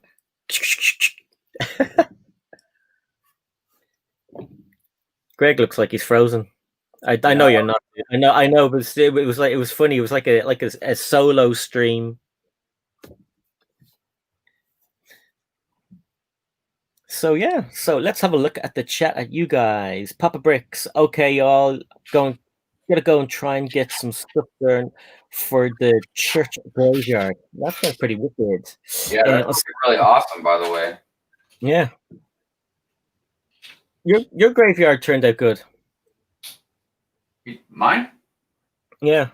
Yeah, I got to put it back together now, but yeah, I was very happy with it. I thought when I expanded it, it just looked really good. And I don't know, man, it was a nice combination with the Hidden Side graveyard and then the Harry Potter graveyard and then the what was it, the Mario set that I put in with it. Yeah, good combo. Are you going to put anything like the Mandalorian scene with the stormtrooper helmets in your desert area? I was thinking about that because ironically right now, and I don't know how it happened, it's kind of a coincidence or whatever, but I have a couple of I have like a stormtrooper, like a clone trooper. I have a couple different helmets just laying over there in that area. And I was looking at them the other day and it made me think about that. And I was like, I could just put a couple little sticks, under the Lego base plate and then have the helmets just sitting on top of the sticks. You know what I mean? I was like, or I get real creative with it and actually drill a little hole through the helmet so I could have the stick poking through the top. Because I do have, I can't remember where it's at. It's one of my Tupperware things down here. I have tons and tons and tons of clone trooper and stormtrooper helmets from all these big Lego bins that I bought. And a lot of them, I could take whatever you call it to clean them off because I'd say probably 50% of them, whatever child owned them before, drew on with the markers, with the colors, the different clone troopers, the different colors. So there's tons of them that have marker all over them. Yeah, you could take all that off and just put red on them, blood. Yeah. So I might do that, man. I was thinking about it the other day. I thought it would look pretty cool. And obviously there's no certain timeline of anything in my city because if I did that, it wouldn't just be for the Mandalorian. Obviously that's where it would come from, the idea, but I don't just have a Mandalorian scene, over there. It's everything. So yeah. But yeah, it'd be a good idea. What do you how are you changing your city, Brick Hive? How are you changing it? Because you're kind of moving the tables around. What have you got planned for it? Well, it's still not completely the concept isn't even done yet because eventually I want to take some plywood and build like an extra level, so buildings will sit higher behind the buildings that I have here right now, and under that level I can make a tunnel so the train could have a tunnel to go through. But that will require some future work because then I would have to adjust the shelves, like move the shelves around and stuff like that. You know what I mean? So right now what I did was I pushed all the modulars and buildings and stuff like that to the back, all the way to the wall. That way I've got a street, and then these big gray base plates. I forget how big they are. You know, they're not the normal ones, but the big ones you can get at the store. That cost like $12 or something like that. 64 by 64? Yes. Those fit pretty much perfectly right here past the roads. So I need about 1, 2, 3, 4, 5, 6, 7, 8. I need about 8 of them. And then I can have extra buildings in the front, and the train track's going to run along the side as well. So that's like the city part. And I've got 2 6-foot tables that stretch. Obviously, you can see part of it behind me, but it stretches all the way to the other end of the room. And then I've got the ocean level like I did before. And then it's basically like the desert, which connects to the beach area. But that sits up a little bit. And then past that, I've got 2 6-foot tables, not lengthwise, but side by side. That's all of my forest area now because I wanted a bigger forest area. So that, yeah, I don't know. But I need more. I need more room. That's the bane of our life. More room. So, like I was talking about last night, how I'm trying to figure out how I can take the work table and do something with it, but I can't. I don't have any, you know, like the train is still good, and it's still gonna have the same concept as what I was gonna do before, where it's gonna have like a break in the fourth wall kind of effect. So the train, when it, it'll come around, it'll come right up next to me, like right here. I've actually got this bridge right here, and then it'll go past, and then take a left, and then go onto the forest area. So it'll just do one big loop around the forest in the city. So that part's going to stay the same, but I can't, there's nothing really else I can do. I don't have any other way I can make room for anything. I've got a little bit of space over in the corner over there, but I don't know. It's very little space because I got to have room for the door to open to the outside and the door to go into the house is kind of right next to it too. So I'm almost at full capacity. However, I am holding Mrs. Hive to it. If we get a new house, she told me I can have the entire basement. Wow. Ooh. Yeah. Mazzy. Are you thinking of, are you actively sort of looking to move, Hive? Because I know Solo is. Yeah, I'm pushing for it now, actually. He is now that he's been told he can have a basement. Yeah. I mean, I don't, there's a small but decent percentage that we might move to a different state. But more than likely, we're just going to move further into the country area in Maryland, trying a little further away from the city. So, yeah. I'd love that. I would love that. Yeah. Do most houses in America have a basement? Well, yeah, except when you start going south, because of the sea level and all that jazz. Like you would be very hard pressed to find a house in Florida that has a basement. Right. Yeah. But up north, yeah, that's just a common thing. You'd be surprised to find a house that doesn't have a basement up north. That's so cool, though. Yeah, man, basements are the way to go, man. In my opinion, it's like living like a hobbit. You know what I mean? You come down here and it's nice and cool, and I don't know. I just always love basements. So yeah, and it's gonna be great because you would think that if we moved and I took the whole basement, I'd make the city a whole basement, but it just means I can make the city bigger, but I can also have a lot more work area to build mocks or sets or whatever, and more wall display. Huh? Yeah, you can have your own like section where you could just have your computer and just like have your place for your speed builds or your stop motion, and then a completely different part of the room for your city, and then so even a couch just to sit down, watch TV while you're taking a break and have a beer or whatever. Yeah, so it'd be cool to have. Yeah, that's nice. A lot of people if in Ireland and I know the UK as well are putting basements into their houses, or a sunken room in the back garden and then just cover it up. I suppose like a bomb shelter, but loads of cool like places for a swimming pool or in gym or a cinema and stuff. Going downwards is the best building policy, I think. Yeah, it's a lot easier than building What up, upward. Greg? You know what you think. I was saying,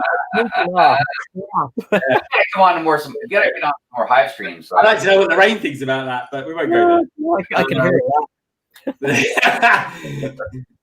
Going down is the best. So yeah, going down. Talking about going down, spooky side. So how much would one of those buildings cost? Because I've never thought about going down before. At least in the garden, anyway.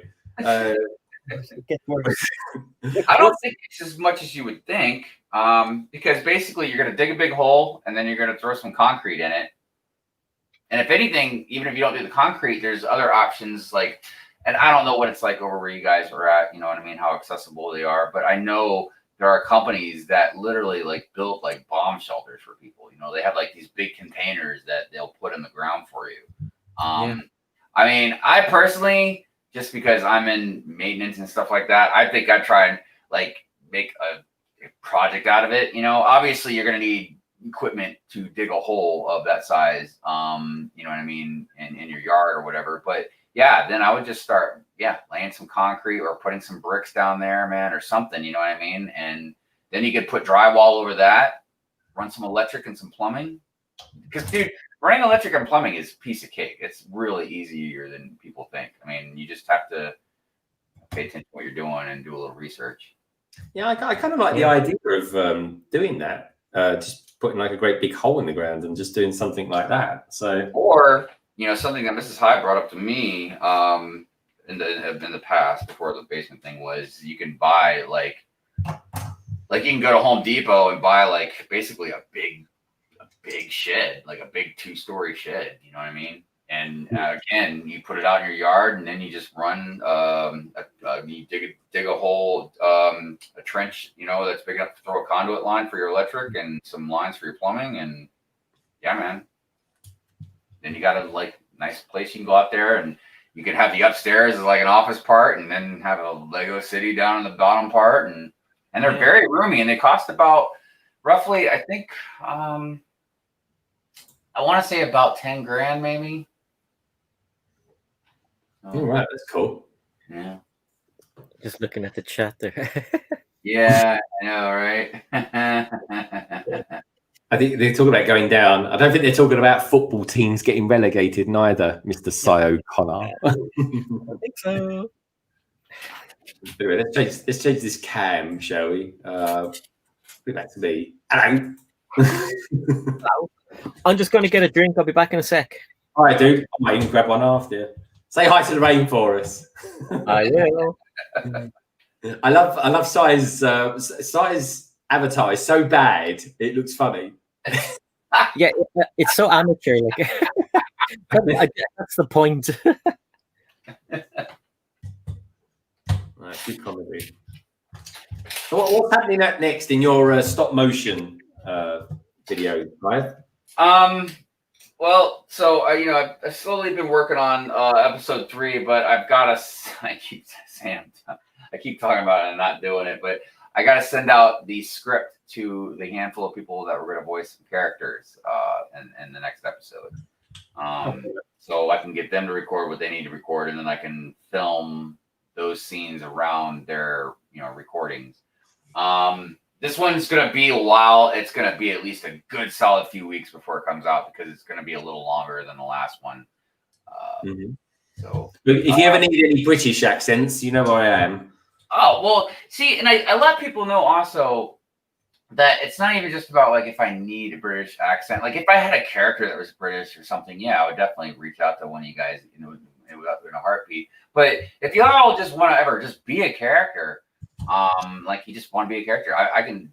You could just be a random character that just. Oh, yeah, definitely. I'd love to be a character in it. Yeah, definitely. So, yeah, but yeah, it's. I'm excited. I might even maybe make one of the shorts before I do the next episode. I'm not 100% sure yet. I really want to build make that race video. Because it's funny because most of the racers are Star Wars. Because it's a land, it's like a land speed bike race. You know what I mean? It's got to be some sort of hovercraft. Yeah. Most of them are Star Wars, but then like hey BFAB. Lobo, Lobo is going to be in the race because you know he's got this whatever you want to call it, hover bike trike type thing. You know what I mean? So wow, that's huge. That's really cool. Yeah, this was a really cool set, man. So like he'll be in it, you know. But yeah, and the whole thing that'll be a mystery is who will win the race. That's why I was almost thinking about trying to maybe make it interactive, so that way people can not really bet money, you know what I mean, but just like you could shoot two. You could shoot two endings and go with like the big. You could have like a vote on it or something like that. Yeah, I could. Well, it would take a while too, because then I would have obviously it takes a while to make them. And I feel like this would probably definitely involve a lot of sound effects and visual effects. You know, because I got all these speeder bikes and stuff racing. But yeah, very excited.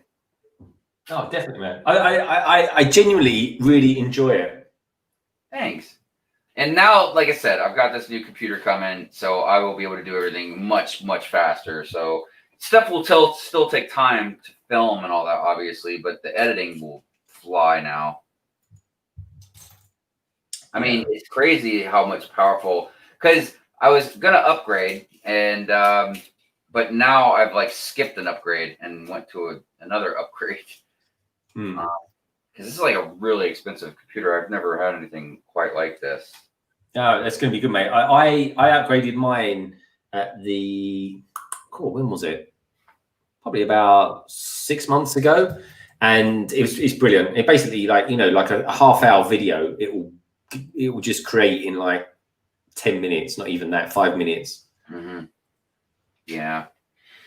So also because I want to also do some other things on my channel with this new laptop that I can do that I couldn't do before.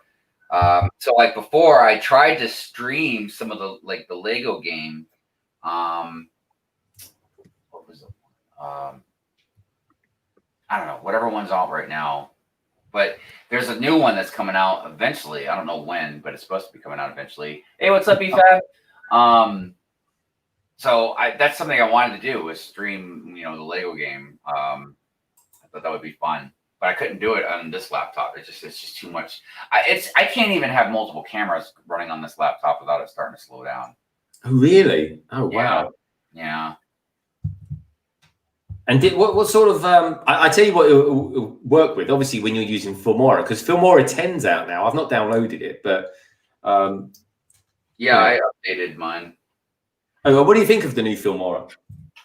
So far, so good. I haven't done much because I haven't really put out a whole lot lately. I mean, but when I made the that last video about the watermill, yeah, it was nice. I haven't really utilized it to its full potential yet. Cool, man. How you getting on with your build? Good. I feel like I might be able to have it built for the streams over with. I'm kind of going hard at it. Yeah, I know. This one's quite a nice one to do, to be honest. This is, I think, the nice thing about these hidden side sets, and let me know what you think about that out there as well, folks. They're just really colourful. They're kind of nice and easy ones to follow. Yeah, I've still got the bus and then the truck with the trike. This, I think it's a stunt truck, maybe. Oh yeah. Can't remember if it's called the stunt truck because there's two trucks. Yeah, El Fuego stunt truck. But like I said, I kind of planned on selling those, and I bought them on some clearance deals a while back, and just been holding on to them. Same thing with those Dominus Rex Jurassic World sets. Yeah, brother from another brick saying anything green screen he does. Blimey, there's a look. He uses Filmora as well. Oh, cool beans. I didn't know that. Big Pat. Nice one. Yeah, I'm still getting the hang of doing good green screen. I'm not there yet. I like the way you drank that, Si. You didn't put your nose in the glass. Very very good. Oh, that must be my Harry Potter clock tower. They even sounded like Harry Potter. Yeah. So your doorbell? I've got all the sets now except for the newest one, the astronomy tower. Oh, so you bought all the? Are they the minifigure sets, aren't they? Yeah. Oh wow! Yeah. So how comes you're going down this Harry Potter road then? Tell us a little bit about that. Well, I mean, I've always liked Harry Potter quite a bit actually, but no, I like that Whomping Willow set. I thought it was a good price for the set. And I just thought that tree would look great in the forest. You know what I mean? So it's a great looking tree. Even with the car in it, I think it would look good in the forest. So I went ahead and bought it. And yeah, I was looking at it. And then I was like, well, I got to get the Great Hall now. So I got that. And then I was like, well, I got to get the clock tower now. And I got that on Macari. Sucker. Somebody was selling it for a good price. And I had Macari money. So I just went ahead and I paid, I think it cost me like $20 some. So. Wow, that's good. Yeah. I do fancy buying this week, folks, and it's just to give you a heads up, and you might be interested to watch this as well, Hive. This week, my Lego haul is all about magic and monsters, and I'll leave it at that. That's all it's going to be about. Harry Potter, good old Harry. He'll definitely be featuring in that. That's for sure. You guys digging that monster book? Yes. Yeah. The Book of Monsters from Harry Potter. It's pretty cool. It's. I don't know if you're familiar with the Book of Monsters, Greg. No. So basically, the set is a book from Harry Potter, but where it has wheels underneath, so you can push it along, and it chomps, like the old steamroller from the Batman. Batman. When were they? They were 2014 or something. But yeah, I think it looks brilliant. I think it looks really, really good. It looks like good. I can't wait to get it. What's going on, Bricks Toys? Yeah, last night was fun. Hey, Mr. Barry. Yeah, I fancy that. It's kind of like a nice display piece, isn't it? Yeah, I don't know when it's supposed to go on. And I don't know if I saw a real image or not of the creator expert Ecto 1. I saw some pictures, and I don't know if they were real or not, but it looks really good. I really want that Ecto 1. Like, when is it? Any idea when that's due to come out? I think it's supposed to be in February that's coming out. Oh, that's a bummer. So it could be before that. Well, originally it was supposed to be in January. I don't know if it's still going to be in January or if the February thing is real, but yeah, definitely going to get that on day one. I can promise you that. Maybe it's been put back because of the movie postponement. Oh, you know what? I bet it is. I bet that's what's going on. Yep. I think we're due to do a big car Lego stream soon, Hive. Yeah, I still have my Volkswagen Beetle I never built too. Chef has been waiting for me to start a car stream with that. No, definitely. We need to get round to doing that because it has been a little while. We could do one of us. We could do a stream where one of us that we both do the van, and then do another one where we both do the Beetle. Yeah, I'd really like to get the London bus too, man. Oh yeah. Like that's another one I'd really like to get. So I think that one's retiring, the London bus. Sure, it will be soon if it, you know. I mean, it's been out a while now. Yeah. Si, have you got any of those kind of bigger vehicles? They never really interested me except for the London bus. Obviously because Ireland and England we're cousins. So I mean everyone in Ireland has been on or seen a London bus. They're quite iconic. My uncle he lives in Aylesbury and he's very involved in buses, bus collecting. He knows loads of people in London transport, and he's a big bus collector. And he organised for a lot of London buses to come over to Ireland for bus exhibitions and stuff. So I've been on everything from really old Route Masters to the Boris bus and everything. So that's why, yeah, that one. And I like the Easter eggs in that as well, the chewing gum and the. That's the best one for me, I think. Maybe the James Bond one. I know a lot of people hate it, but I think it looks good. I like the look of it. See that? Yeah, that's right. That's on my to-do list. And the only reason I want to get it is because Hive got it and he fell in love with it. He loves it. Yeah, it's got so many cool little features, but it's a sleek-looking vehicle, man. Show us it, Hive. Show us it. Whet our appetites with it. Hey, we got Matt Elder in the chat. Good to see you, Matt. Matt. Yeah, I mean, it's to me, it's just a sleek looking vehicle. Yeah, it's nice. It is nice. And yeah, I mean, it's got like all these little things that it does, you know, like the license plate changes, and I can't even remember where all the little features are at the moment. You know, trunk opens up. It's got the phone on the door. I don't know if is it on that door? Oh yeah, it is. Hold on. You got to open that up. I'm sorry. I forgot. So you open it up, you can see the phone in there. Yeah, that's good. Yeah, it's got the ejector seat on it. Like I said, it's just a really solid car. You know, it's got a nice little engine compartment in there. But you know what I always remember too when we were doing that stream? One of the funniest things that made me laugh was Greg had posted in the comments of, I think it was on Twitter or something like that, but of James Bond driving in his Martin, and you know he's sitting there driving, and Greg was like, "Yeah, this is gonna be Brandon." I laugh every time I thought about that little picture of him driving. Hey, it's this Family Bricks. What's up, Matt? Hey, you got family, and we got Bricks in Lithuania, and Ray Bricks in Lithuania there. This is pretty cool, actually. This is quite a solid build. I tell you what, this isn't going to be to scale. That's for sure. This is a big car. As far as cars, that inside plane was also very good. That was I'm going to do that next week. Sets. Yeah, that's next week's one to do. There's.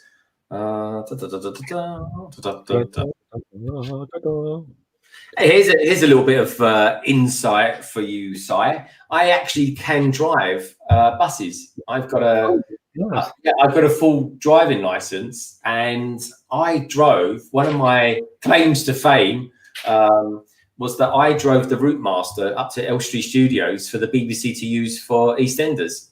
That's amazing. I used to work for London Transport when I was a kid. I did an apprenticeship for London Transport. I mean, my original trade when I left school, I was an engineer. So I became an engineer for London Transport, and with that, folks, you get the opportunity to drive buses and stuff like that because you've got to repair these things. And so I got myself a I forget what they used to call it now. It's a particular driving license. Anyway, it's like sort of semi-auto geared license for buses. You know. That's cool, man. Yeah, no, it was really cool. Oh, yeah. And was it? I'm just going to go and grab a quick drink, so I'll be back in just a tick, folks. I'll be here chatting up Mr. Hive. Hey, baby. I'm gonna buy the Mandalorian Battle Pack because I need a Mandalorian mixture for my Lego Mandalorian Starfighter mod. Yeah, well, they're on sale all over the place, so you should probably find a good deal on them. Might hang out for Batwing a little longer. Yeah, Greg and I were talking about that. You know, definitely gonna get it, but it's probably gonna be a little while. Too much Matt's Family Brick said, "Hey, Si, we were talking about you on Adora's stream. That's Adora Build from Australia. Your thoughts on my thoughts on Sesame Street, as in my thoughts. What did you think, Matt and Adora? What did Ruth think? You agree, disagree? Because we were just talking about it a little while ago, and I've mixed emotions. The guys quite like it. We're all going to get it eventually. And I think Greg might get it day one and have a little bit of a streamio here on his channel, which would be cool. Yeah, because I think it's the first, ain't it? Yeah, Saturday or Sunday? Sunday. Of course. I was like, yeah, I'll go run and get it. But I don't know. Maybe I'll postpone Good Morning Burke World that day or something. So yeah, I'd like to build that thing. Yeah, get a live stream out of it, definitely. Because my Lego store I don't think opens until like 10 or 11. Do you find you have more enjoyment or less enjoyment when you build on a live stream? Or do you find by the end of the live stream, you look at something on the table, you go, oh my God, I just built that, but I don't remember any of the cool things? Most of the time, I enjoy it better off a live stream. And it's nothing like in a bad way. It's just, look, I'm not smart enough or talented enough to be able to split my attention fully on the chat and the build. So sometimes I'm just building without thinking, kind of like, how sometimes you drive and just, it's like autopilot, you know what I mean? Like sometimes I do that while I'm building, so, but there are other times, like something just so cool that we're building, that it doesn't matter if I'm live streaming or not. But that's why it's just, it's hard to focus fully. It's true. That's why I don't build on live streams, because one, I usually end up not building anything. So an empty bag, load of Lego on the table, and then I have to try and find somewhere to put it when the live stream's over. But then sometimes if I do get something built, I'm like, God, I wish I'd have been able to enjoy that a bit better. Because I like to listen to like Duran Duran and stuff when I build a set or whatever. And I don't know. I like Lego because it kind of cans me in. That's something else too, is I'm always like, you wouldn't know it because obviously it's quiet, but I mean, I'm constantly jamming music all the time when I'm building, man. Like when the camera's off, like music is loud as hell in the Lego room, let me tell you. When the music's rocking, don't come knocking. That's right. I need to do what Cece does, because she has like Spotify and she just plays these like background tracks, you know what I mean, while she's building on her live stream. I think that's what I need to do. I just love music, even if it's in the background and you're not like listening to it, I just love, I don't know, something to fill the air, kind of. It's always been a big part of my life, man. And I'm not a musician, but I mean, I can play the drums a little bit, I can kick a beat up, but I've just always loved listening to music. What would be your favorite type of music? Well, when I was a kid, I basically just listened to like pop music. That's really about all I listened to. But as I started getting older, then I started diving into like rap and like heavy metal and rock, and then as I got older, then I started expanding even more into just very obscure type music, like bands like I don't know, Soul Coughing, or there's a band called Ween. It's WEEN. They've been around a long time, and what I always loved was, Greg mentioned earlier, I think on this stream, was the variety is the spice of life. Yeah. I've always loved to listen to anything. Sometimes it depends on my mood, but like my playlist is so random. Like it'll go from like Rolling Stones to like Wu-Tang Clan, then it'll go to like Fiona Apple. You know what I mean? It's like, it's just so random, Yeah. So I don't think there's anything particularly like I love the most. Like I can even sit down and I'll listen to like some piano music sometimes or something. Yeah.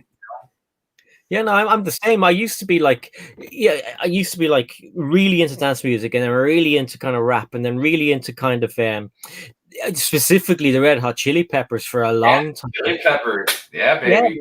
I mean, like Yeah, I I love lived dance their too. I was albums. dance.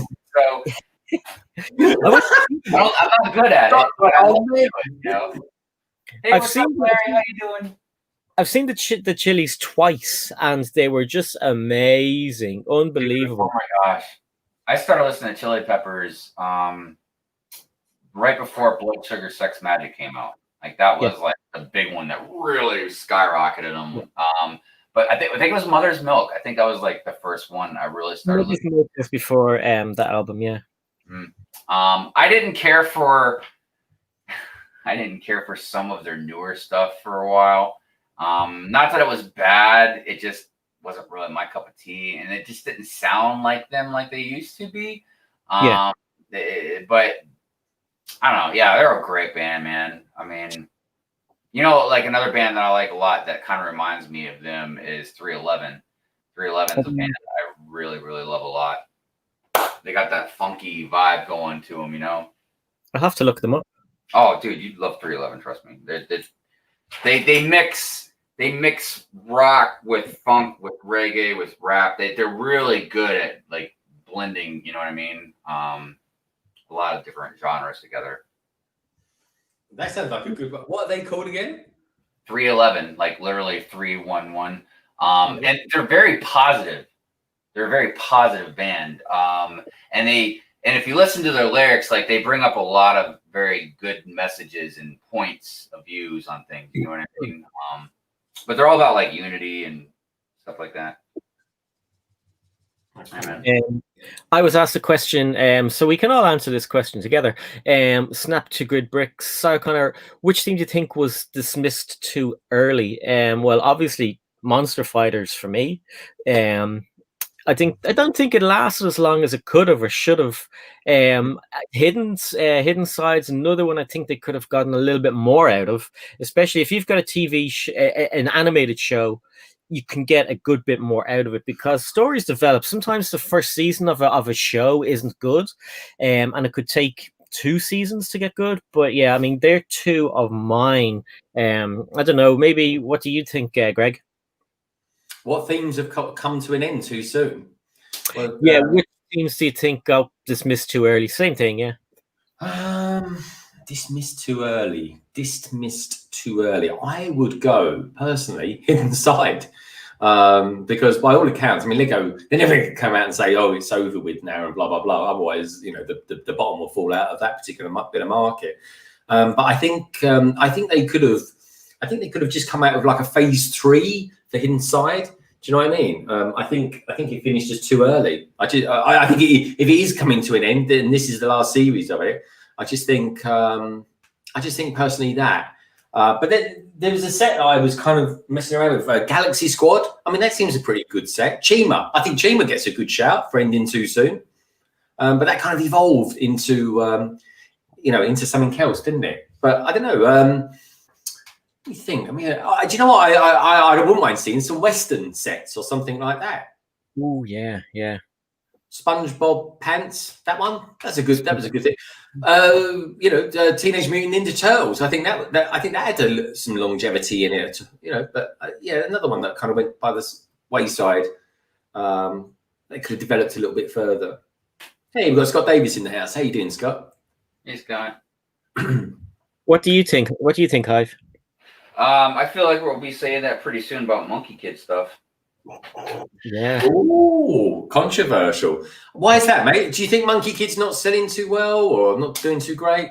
I don't know, but they didn't really put out much for new stuff. I don't know what's going on with it, man, but it just doesn't seem like it's as prevalent as it seemed to have been, a year ago. Yeah, he hasn't set the world alight. Ninjago's still going strong. In fact, Ninjago and Technic was named as the top sellers for Lego, wasn't it, recently? I mean, it almost seemed like the Mario stuff came out and everybody just forgot about it. You know what I mean? Oh, Mario. Do you know what? Here's the thing, right? Mario, I jumped on that bandwagon. I've not even opened up the starter pack for it yet. I mean, how ridiculous is that? I know. I was looking at that set the other day and I was like, nah, still don't want it.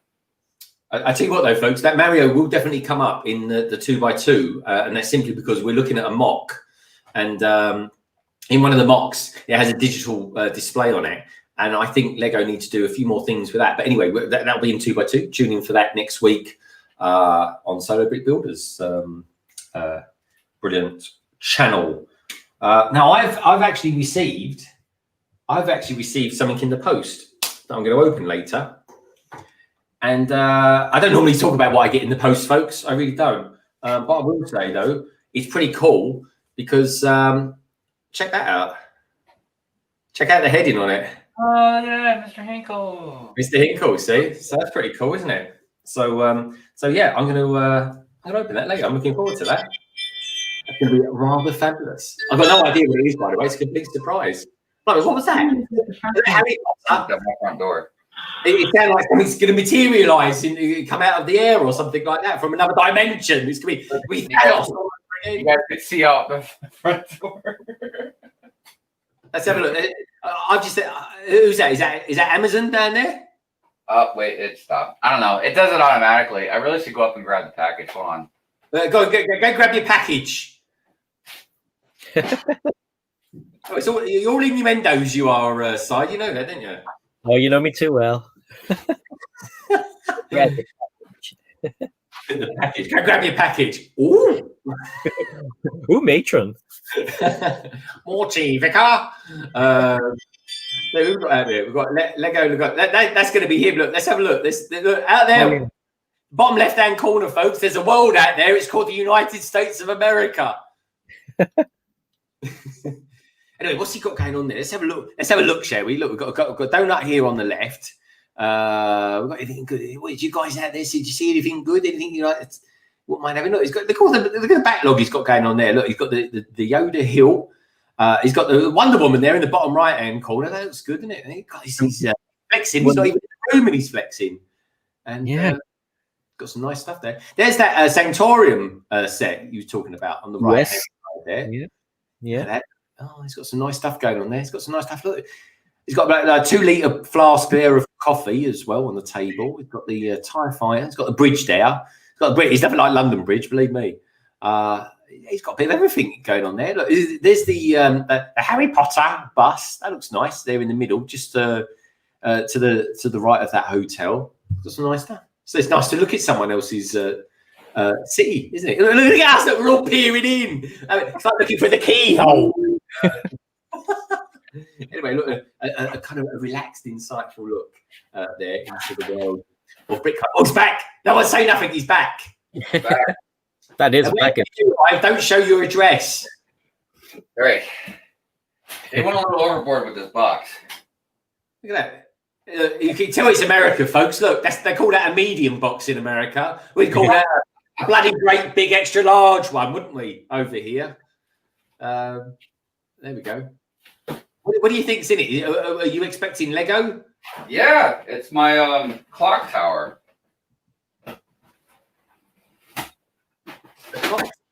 Yeah, that's why I said they went overboard on the box. Oh wow! Like, watch the size of the Lego set I pull out of this huge box, man.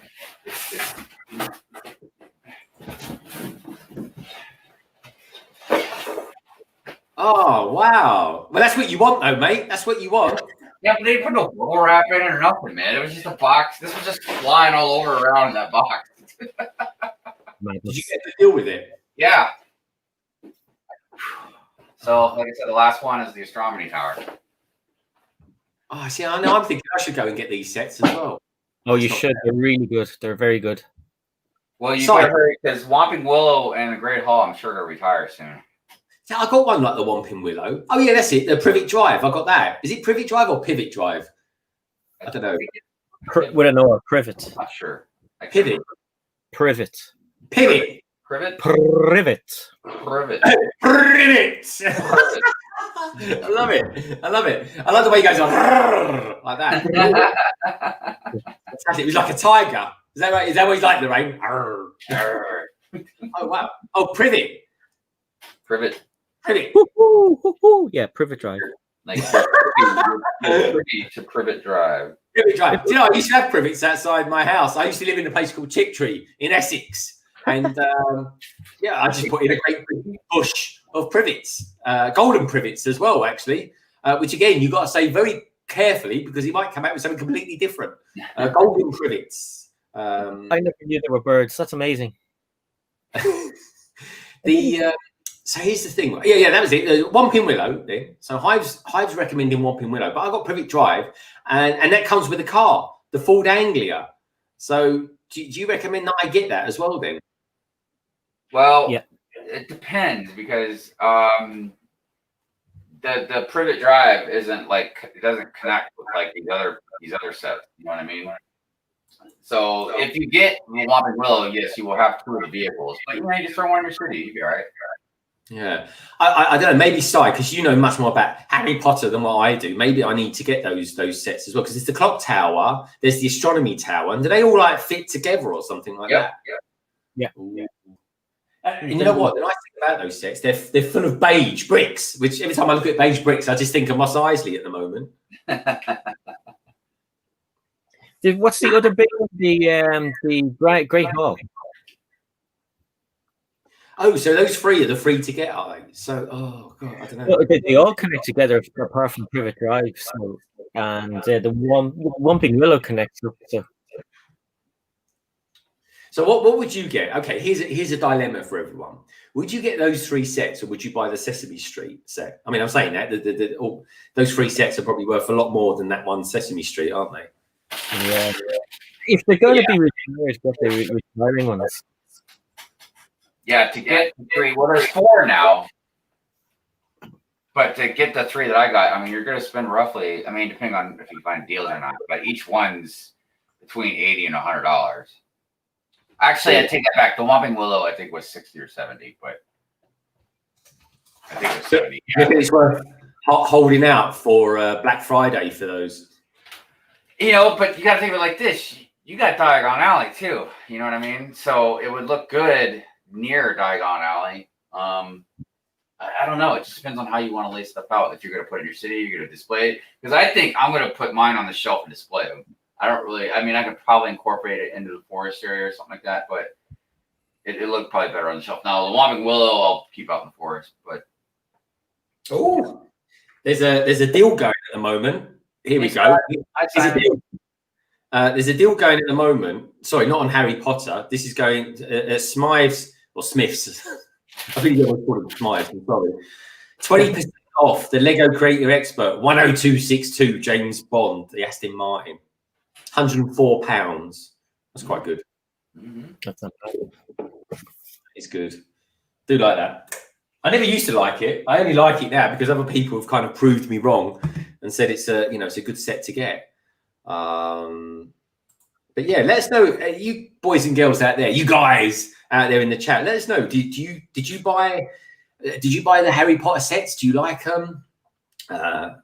And yeah, like Hive said, I've got Diagon Alley. I keep forgetting I got that actually.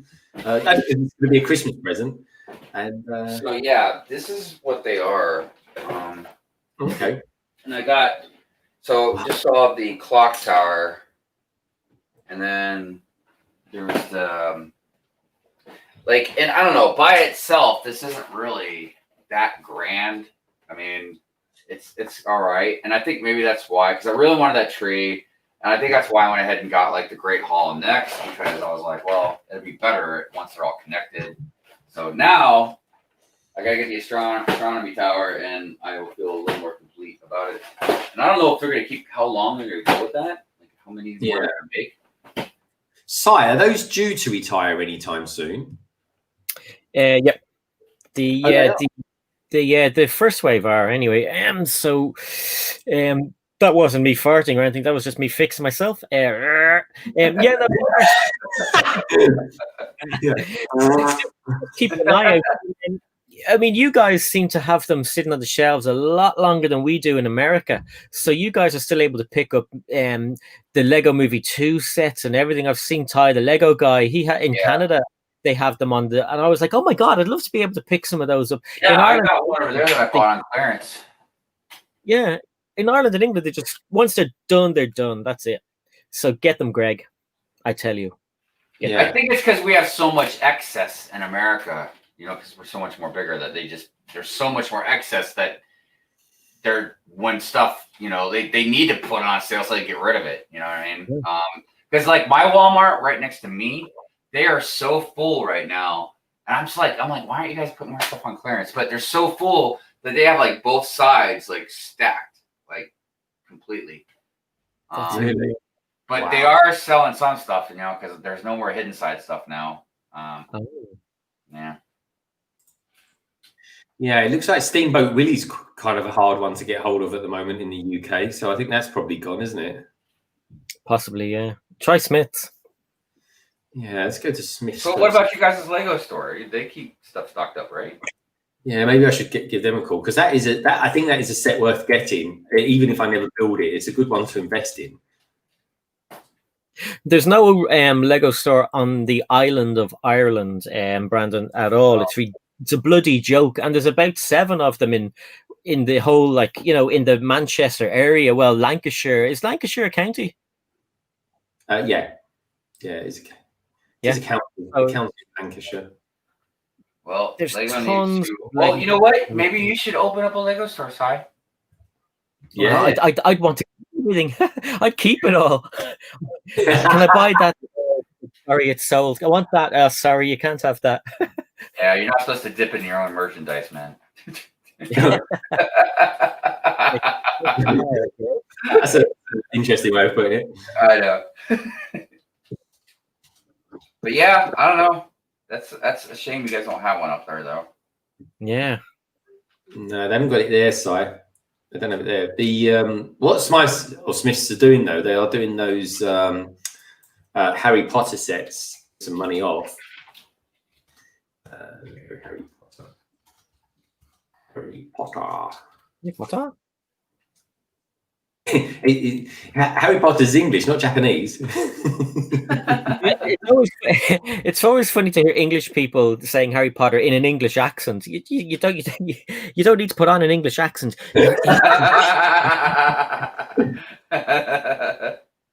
I'm rubbish at accents. I can hardly speak English as it is.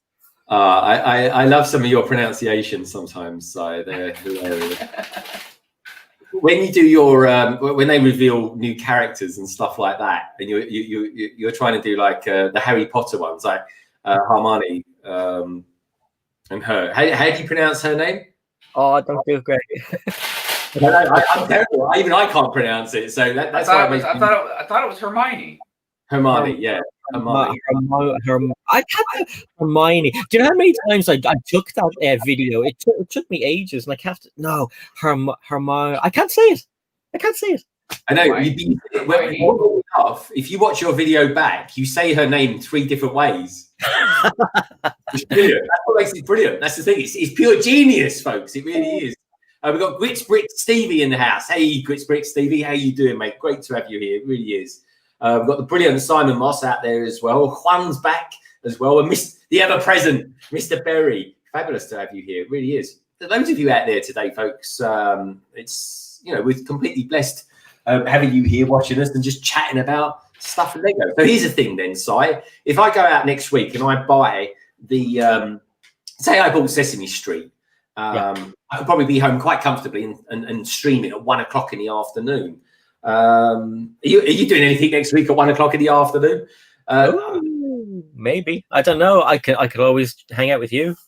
Yeah, I don't know. I do a short stream or something like that. Because Hive, what time do you stream on a Sunday? Is it 9:30 your time? Yeah, it's 9:30 my time.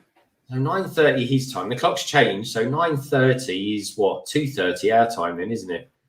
Yeah.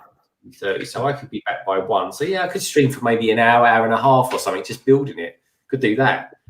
Maybe we'll do that. Maybe we chat after. Just a short stream, do you know what I mean? Because then I can go on for the rest of the day and build it. And I guess me build out or something like that, folks. Let us know, you guys and girls out there. Victoria, you're still out there, the wonderful Victoria. Would you guys be interested in me streaming Sesame Street next week? Let me know. And maybe it'll inspire me to go out and buy it or something like that. And I can draw all over the Harry Potter sets. And I mean that in the nicest possible manner. I got to say, the set you're building, the shack, Oh, that's a good one. I could call that. If I put the outbuilding, the Lego Shack. Oh, I like that. Yeah, this is a nice set, man. I like this so far. Like, It looks good. Getting the base going on with the sign and everything. Yeah. Here's the thing then. So for my city, should I be going out to the Bricklink stores and investing in buying loads of 2x2 tiles? You talk about for the sidewalks? Yeah, for sidewalks and stuff like that. Because I was thinking of doing a particular color sidewalks for different areas of the city. Or is that just what people do anyway? I don't know. I've never done different colored sidewalks. Oh, okay. Did you just always do grey? I mean, yeah, that's what I've always done. I mean, but if you know, I mean, I'm not saying like there's not a time or something I might do something different. I know like the dark gray that's used for some stuff. And then sometimes you can make sort of a mosaic on, like almost like if it was tile, like real tile. You know what I mean? Mm-hmm. But yeah, then you're gonna have to figure out like, do you want to have all the studs plated up? You know what I mean? Which is what I do like, but then you need a lot more tiles. So right now I think I'm going like 1, 2, 3, 4 studs deep right now with my tiles. So that leaves like 2 studs for like cars that kind of park. You know how like some cars park on the side of the street kind of thing, or next to the sidewalk or something. So at least a little bit of room for that. But yeah, eventually I'd like to have it all tiled up. But eventually I'd like to have them all the buildings on Mills plates so they sit higher and then to create more of a better curb. There's a lot of different things that you can do in your city that you don't really think about until you start building it. Like how many street lights you're gonna have, you know what I mean? Like, yeah, you know, how many newspaper stands you're gonna have, you know, like how many this you're gonna have, you know, like there's just so many different things. Like, you know, then you gotta, like, I've got a firehouse, I got a hospital, but I still need a police station, which I heard that might be the next modular, possibly. Oh, that would be good. I heard a rumor. Either that or it was like, oh wait, or maybe it was an idea set or something that could be turned into a modular. I'm not sure. I can't remember. But yeah, Simon and Victoria, they're talking about Diagon Alley. I've got Diagon Alley, but it's a Christmas present for me. So I'm massively waiting for Christmas Day to build, to start building. Actually, I might not build it because there's a few of us in the community, myself, Tech, and Click. Brick Clicker, and we're going to get together and we're going to sort out a kind of a UK and Ireland Lego YouTubers sort of secret Santa, because I know the Americans, you guys do one over there every year, and myself and Gala Gay did one last year, so we're kind of putting some forces together and sorting that out. So maybe I might even build my one, because I'm going to stream for an hour and a half tops on Christmas Day, folks, which actually is a Friday, so it'll be a London calling Christmas special, which is kind of exciting. So Sai's going to be with me on that, and anyone else who in the community wants to join me, happy to as well. Just pop in and say hi and Merry Christmas and all that kind of thing. So, you know, keep the community thing going. So I might build my one on that. So, but Diagon Alley is definitely one I'm going to start. And I bought in this month, and it's simply on the one of the main things that inspired me to get it was actually Brandon. And I bought this month, Brandon. I got the tree house. Oh yeah. Yeah. So I can't wait to build that. But that one I'm going to build off air. I'm just going to build that. Me and the wife are going to build that one. So I'm looking forward to that. I can't wait to build that one. Yeah, man, that's a great set. I started changing the leaves on there. So. Oh, did you? Yeah, it's kind of in between right now. Like they just started turning, and then I think next week I'll make them all the fall colors for the leaves, and then probably a couple weeks after that I'll just take all the leaves off so it looks like it's just, you know, good old dead winter. You know. It's such a great set. Yeah, it really is, man. Oh, I'm going to do that. Thanks for that. I'm going to be going to the Lego store next Sunday. Highly likely that I'll be there next Sunday, Stevie. So maybe I'll have a look at the Pick-a-Brick wall then and take a look at that. You know, and even if you don't have like a forest in your city, that set alone can almost just represent like a little forest area. Just, you know what I mean? Like if you had a little, just one base plate next to your city is just, you know, really, really awesome. But how do you plan your city? Like, did you do yours on paper? Did you? How do you set it out? So one of my tables, each table is 60 centimeters by 200 centimeters, or 60 centimeters by 2 meters in simple terms. How did you say to yourself, right, this is what I want, and this is how I'm going to apply it to the city? How did you go about doing that, mate? Well, in the beginning, it was fairly easy. I just got graph paper, you know what I mean? And I would basically measure out what a base plate would be, and then with tables, and it's not too difficult because, you know, the tables are generally 2 or 4 by 6 feet, you know, just something like that. So it's not too difficult getting the measurements added up. The problem was once you start getting bigger and you start adding more stuff. And then you get stuff that doesn't necessarily add up on a base plate like a modular does. Like for instance, my what do you call it, bike store that I got with one of the city sets. This bike shop, I went ahead and enclosed the back of it, so I made a wall for it and everything. But you can see it's not like a normal. It doesn't fill up a whole base plate. So stuff like that is what will start messing you up a little bit, because then you got to figure out, how do I get this to look uniform without it being sloppy? But yeah, now I just kind of wing it. You know, I know what I want, and then I start trying to lay everything in there. Like right now, I've done all the big stuff, and I'm getting smaller and smaller as I go with more smaller things.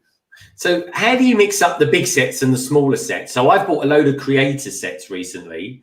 How do I mix those up with the modulars, or do you keep the modulars in one particular area? No, because I've got like all the way at the end is I got my gas station and garage, and then it starts modular buildings. But then in between where the streets cross, like I've got my hospital that I built. Now that was an open set.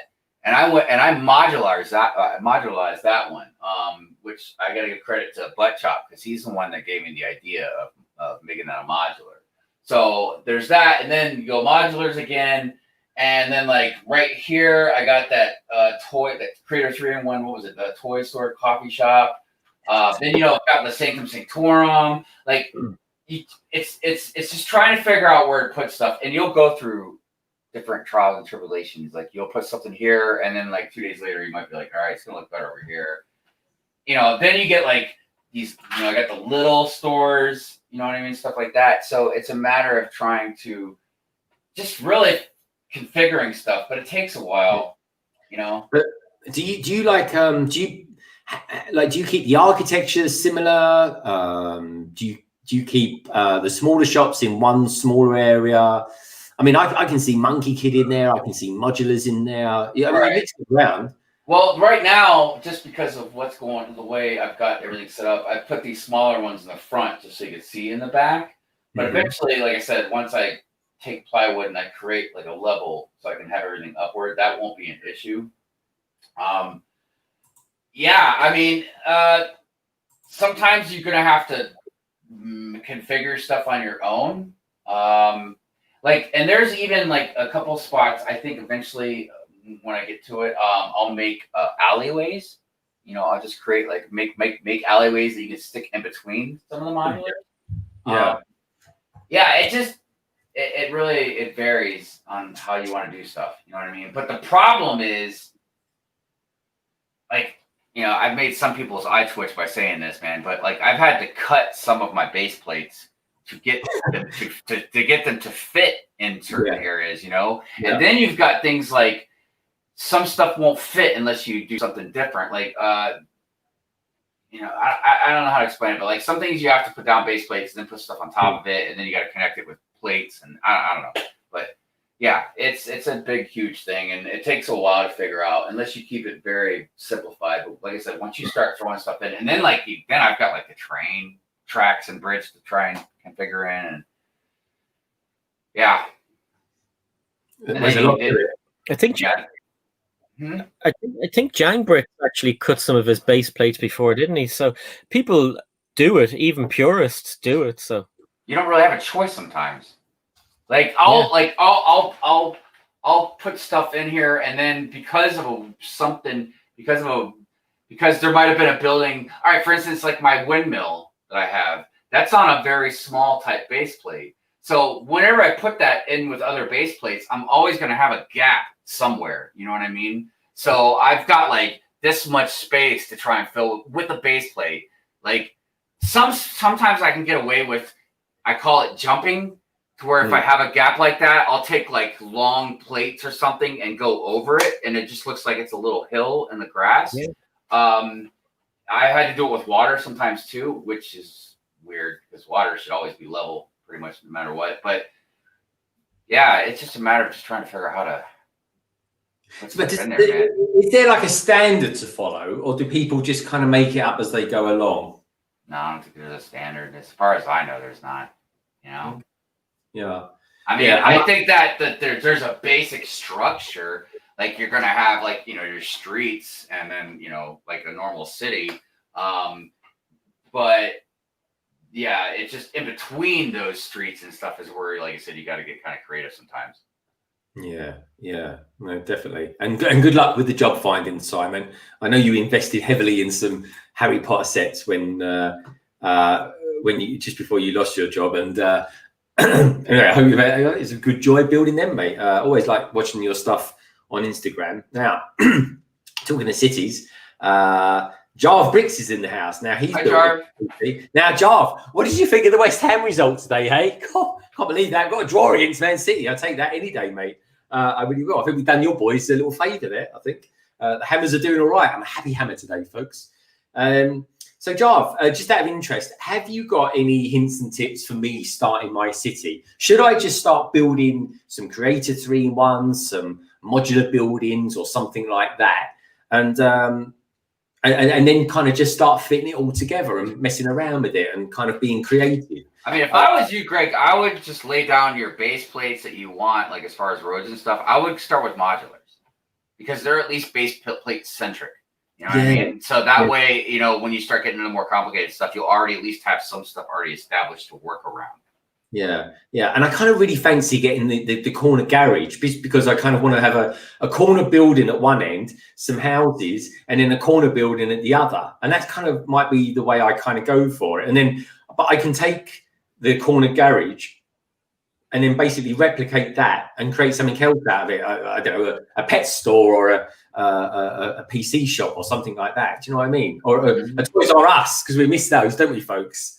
Well, you also, the thing that I didn't think about at first either, and it's because Mrs. Hive bought me basically about 70% of my modulars, is when you get corner pieces, generally, I mean, I'm not saying you can't work something about, but generally that means you got to have a street, a cross section, what I mean? So if you got one corner building and not another one, then you got to figure out how you're going to work that out, or is it going to look right, or so yeah, even getting different structures of buildings take into effect how you're gonna, lay everything out. Hey, what's up, Coconut?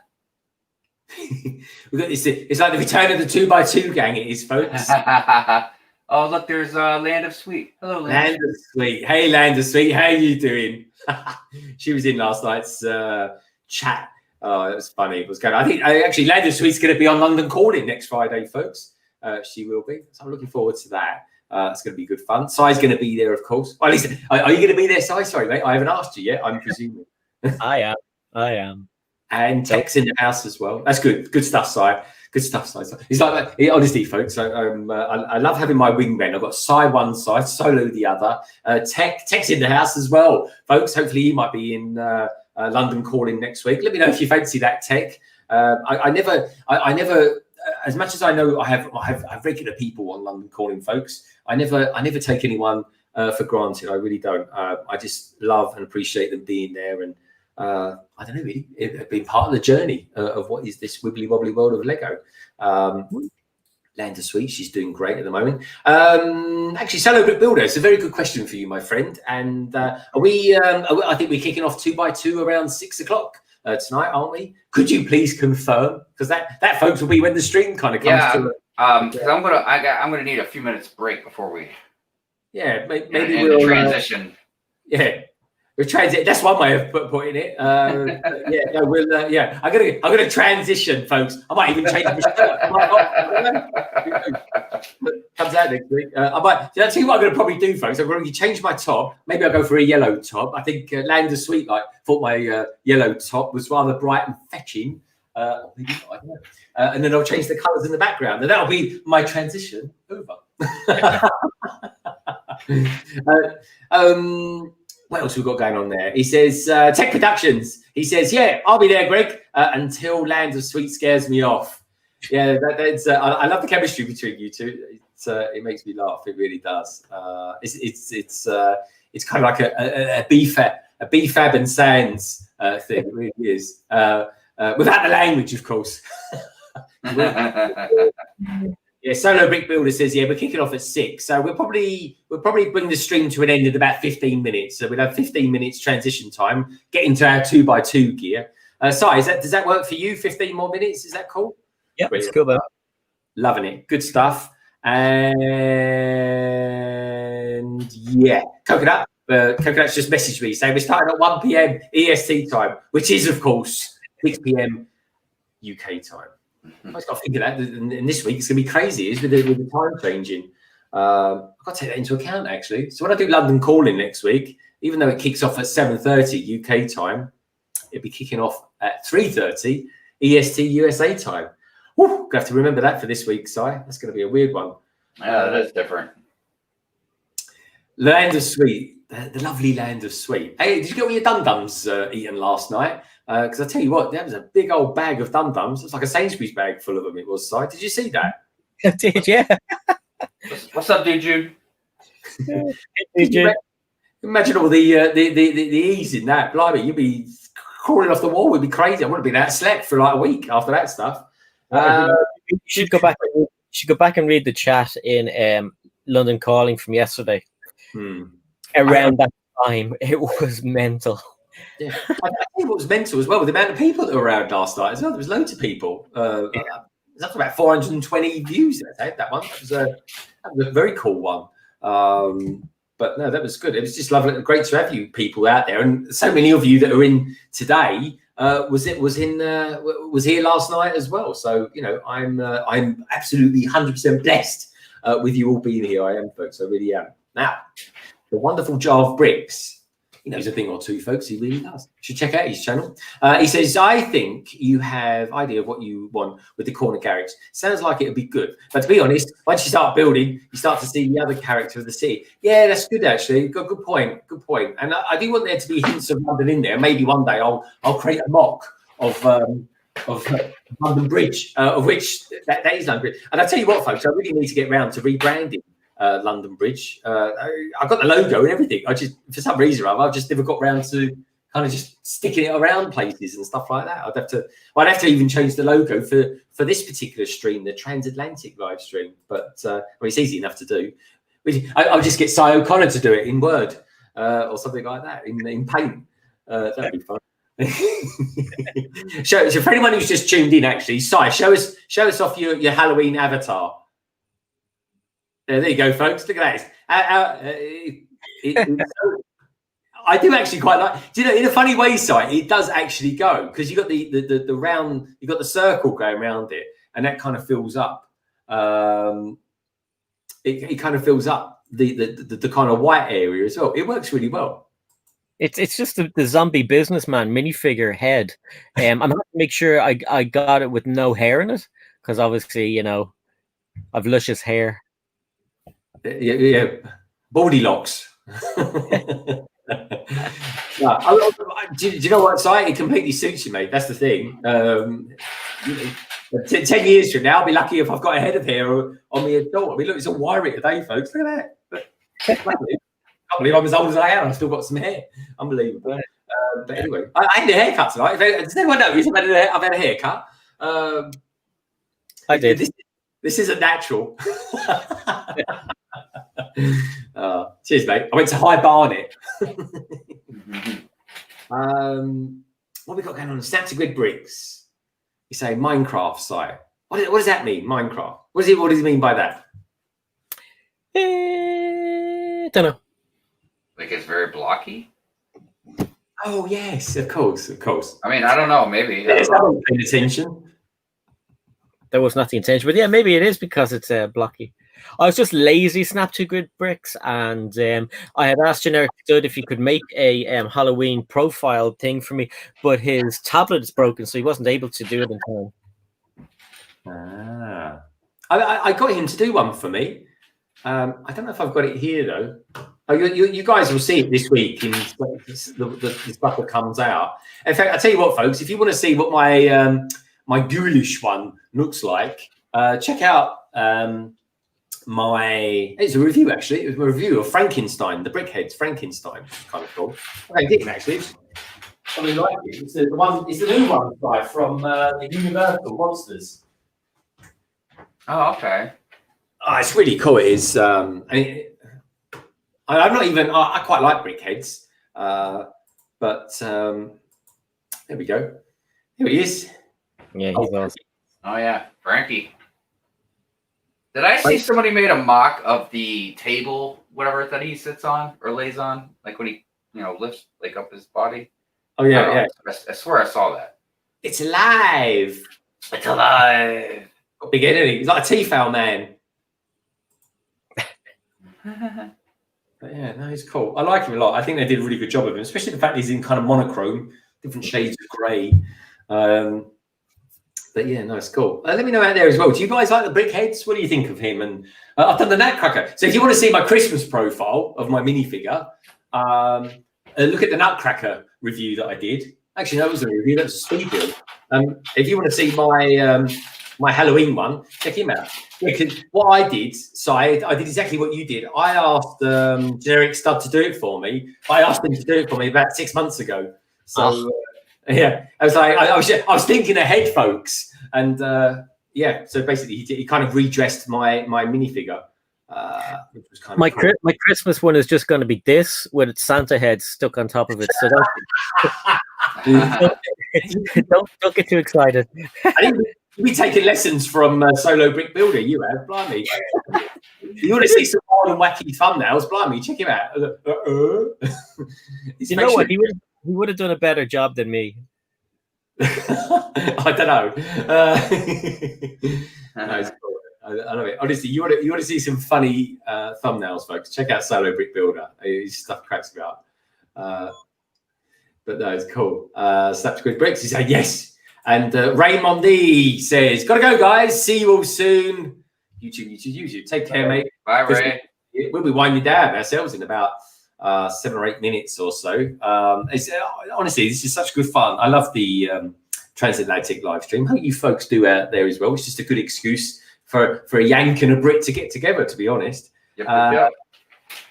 So, do you know what? Before we go, Si, something we always do, we can't presume these things, can we, folks? Tell us a little bit about, because not everyone out there might have heard of you before, because there's always people in the background kind of listening in. They don't necessarily talk in the chat, but they're kind of there watching and listening to what we're doing. But tell us, for those people that have never heard of you, or maybe have heard of you but have never kind of looked into your channel or anything like that, tell us a little bit about yourself, Si. So, without going on the big screen, thank you, Greg. So, would you like the big screen? Oh, I'm fine here, thank you. You're amongst. Basically, I like to keep an eye on news stories. So, any kind of news stories, Lego-wise, I will drop them here on the channel. Sometimes I'm a little bit later than other people because I like to get the okay to that they're okay. I like to do some reviews, whether they're magazine reviews or set reviews, and yes, sometimes it's just random stuff because I like to collect strange Lego things. So you might see anything from a poster or cards or whatever. So yeah, check it out. And then every week, obviously, I hang out with Greg on Fridays, on Tuesdays. Not Tuesdays, Wednesdays with Solo Brick Builder. And yeah, it's a fun channel. I like to keep it fun. Yeah, it definitely is fun. And I'll tell you what, folks, the thing I absolutely love about Si's channel is that he does these kind of nice, short, snappy articles, these pieces that he does, these clips. And it completely works with my working life because when I commute in, I've got like a 10-minute walk that I do in the morning. And in that time, I get to see everything I need to know every day from watching Sai's channel. So it works perfectly. Your videos completely suit my lifestyle, Sai. And we've got such a good brick says, "Sorry, Connor, and don't leave out your sweet sense of humour as well." Oh, Thank you. We've got Brick Clicker in the house. I tell you what, he's got quite a cool looking avatar. I'm liking that. That's a very cool Halloween one. It really is. yeah, man. I like his pumpkin face. It's brilliant, isn't it? It's brilliant. How did you do that? I know you gave someone some credit on Instagram, Brick Clicker. Is it someone we know? Was it generic stud? I don't remember who you gave the credit to, but that might be someone worth tapping up at some point. Who's this? Is it text says and dashing good looks as well? Yeah, Sai's he's rather dashing. He's a good looking soul. He really is. He's beautiful. Strike a pose, Sai. There we go. Good man. Love it.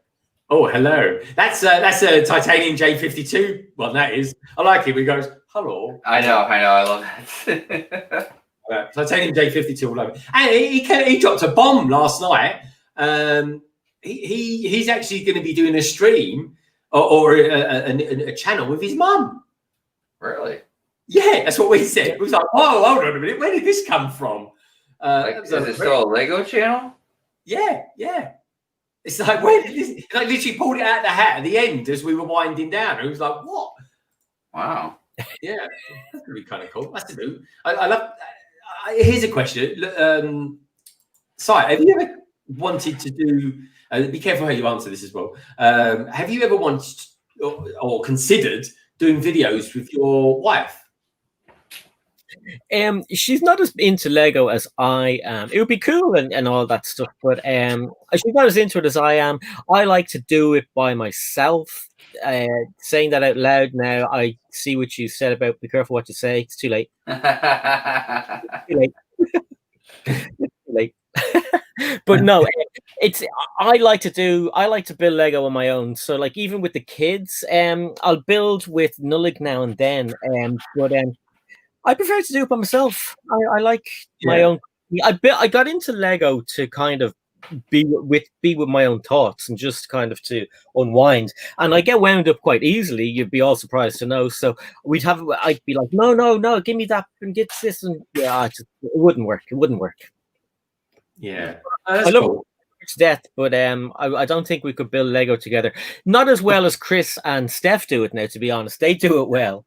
Yeah, no, I think they do as well, and that's quite. Yeah, no, definitely. And check out their channel, folks. He's doing well. He's arguably one of the best UKers around at the moment. His stuff's very cool, very, very smart. He's. I agree. Actually, I did ask my other half, would she ever be interested in that sort of thing, and she's like, no, and that kind of works really in the sense that she kind of supports me in other ways for the channel. You know, and please don't take this the wrong way, but she'll like do stuff like, she'll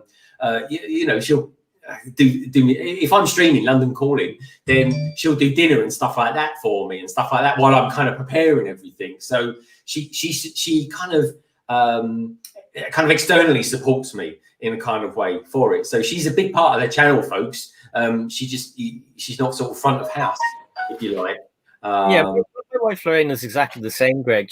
Even like she'll surprise me with Lego sets and stuff. So it's she does support me in the channel, and I think the three of us, and I've said it to some of the other guys, we're quite lucky with our wives that like we're not divorced. Yeah. Well, I say that to my first wife, but no, you're quite right. My current wife is we're very happily married, as they say. But actually, talking of which, I think Brick Hive might have been married before. Have you ever been married before, Si? God, no. Yeah. It's not a cheap thing, believe me. You think Lego's expensive, folks? Get divorced. That takes you into another league. It really does. I've only been married the once, so And it's the only time I'll get married again, hopefully, because we're cool, we're okay. No, cool. You're very lucky, and so is Lorraine, of course. That goes without saying. Lorraine's absolutely lovely. She is, and the trials and tribulations that that life's throwing at us all, especially your family, mate. It's you know. I know. I've heard not just me, but I've heard even other people mention like you have an awesome family, Si. You know. You guys are really awesome. We love all you guys to death. Yeah, we really do. So we're getting to that hour. We are 2 hours 44 minutes and all of 17 seconds stream. We are, folks, and I suppose we're going to start winding down a little bit. Brick Hive needs some transition period between now and filming 2x2. Solo Brick Builder, if you're out there, don't forget. 2x2 is a recording session, not a normal joining session. Could you imagine doing one, Brick Hive, and then we get to the end of it and it's like, we've got no record button. Oh my God. Yeah, I'm waiting for it. I'm waiting for one of us one of the days just to have a brain fart, you know what I mean? And be like, hey guys, we're going to have to try this again tomorrow because I didn't record anything. A brain fart, I love it. Yeah. Oh, could you imagine? It'd be a nightmare, wouldn't it? So anyway, look, as always, folks, the transatlantic live stream, we'll kind of wind it down a little bit here. The next one's going to be special. I forgot. Yeah, it's going to be. Actually, that's a really good point. So the next one, I can hear this rain outside, folks. I don't know what it's like in Ireland at the moment. It's actually gushing down with rain here in the UK at the moment. So this is the thing. So next month, I think we might have a date in mind. Actually, we've got a date in mind. But anyway, everyone will know because we're so frequent on Instagram, folks. Hive especially, so is Si. And do you know what? This is one of those streams where all of us does Twitter as well. So please do check out all those details. But next month is a special month for us because it marks the year anniversary, the 12-month anniversary of the Transatlantic live stream. So with that stream, I think we're going to do an all-dayer or something like that, aren't we? We'll similar. We'll do something like what we did with Mos Eisley. Maybe that's the one where we can build some Volkswagens. We could call it the Volkswagen stream or something like that. You know what I mean? Yep. We could do something like that. But anyway, look out for that, folks. That's going to be an all-dayer. I say all-dayer. It'll be something between 8 and 12 hours. You know what it's like. It all depends how the bladder feels on the day, I think. And we'll have loads of guests in. And what we're going to do is we're going to invite people in that we've had being guests on our stream throughout the whole year. So Si, if you happen to be free on the day that we're doing it, please feel free to sort of pop in and pop out, really. People that pop in and pop out, I always call them Pop-Tarts, folks. Pop in and they can pop out whenever they fancy. So, look out for that. And unbelievable. 12 months on, yeah. So it'll be kind of episode 14 and 15. We'll do it in one day, or maybe we just do a 13-point. I don't know, a 14-A and a 14B. I don't know, whatever our number convention is. I don't know what it is half the time. But anyway, look out for that, folks. It's brilliant. I love Hive to bits, which is why we do this. And I've got a bit of a loving association with young Si O'Connor as well. So there's loads of good stuff. There's loads of good content coming up from London Bridge Bricks. We've got Brick Hive's content as well. He's literally the Steven Spielberg of the YouTube community. Is honestly not yet. I mean, he's kind of like the 1960s version of George Lucas at the moment. He's building up. This is like the THX version of me, not the Star Wars version yet. I tell you, that's an interesting movie. Conceptually, it's brilliant. Yeah.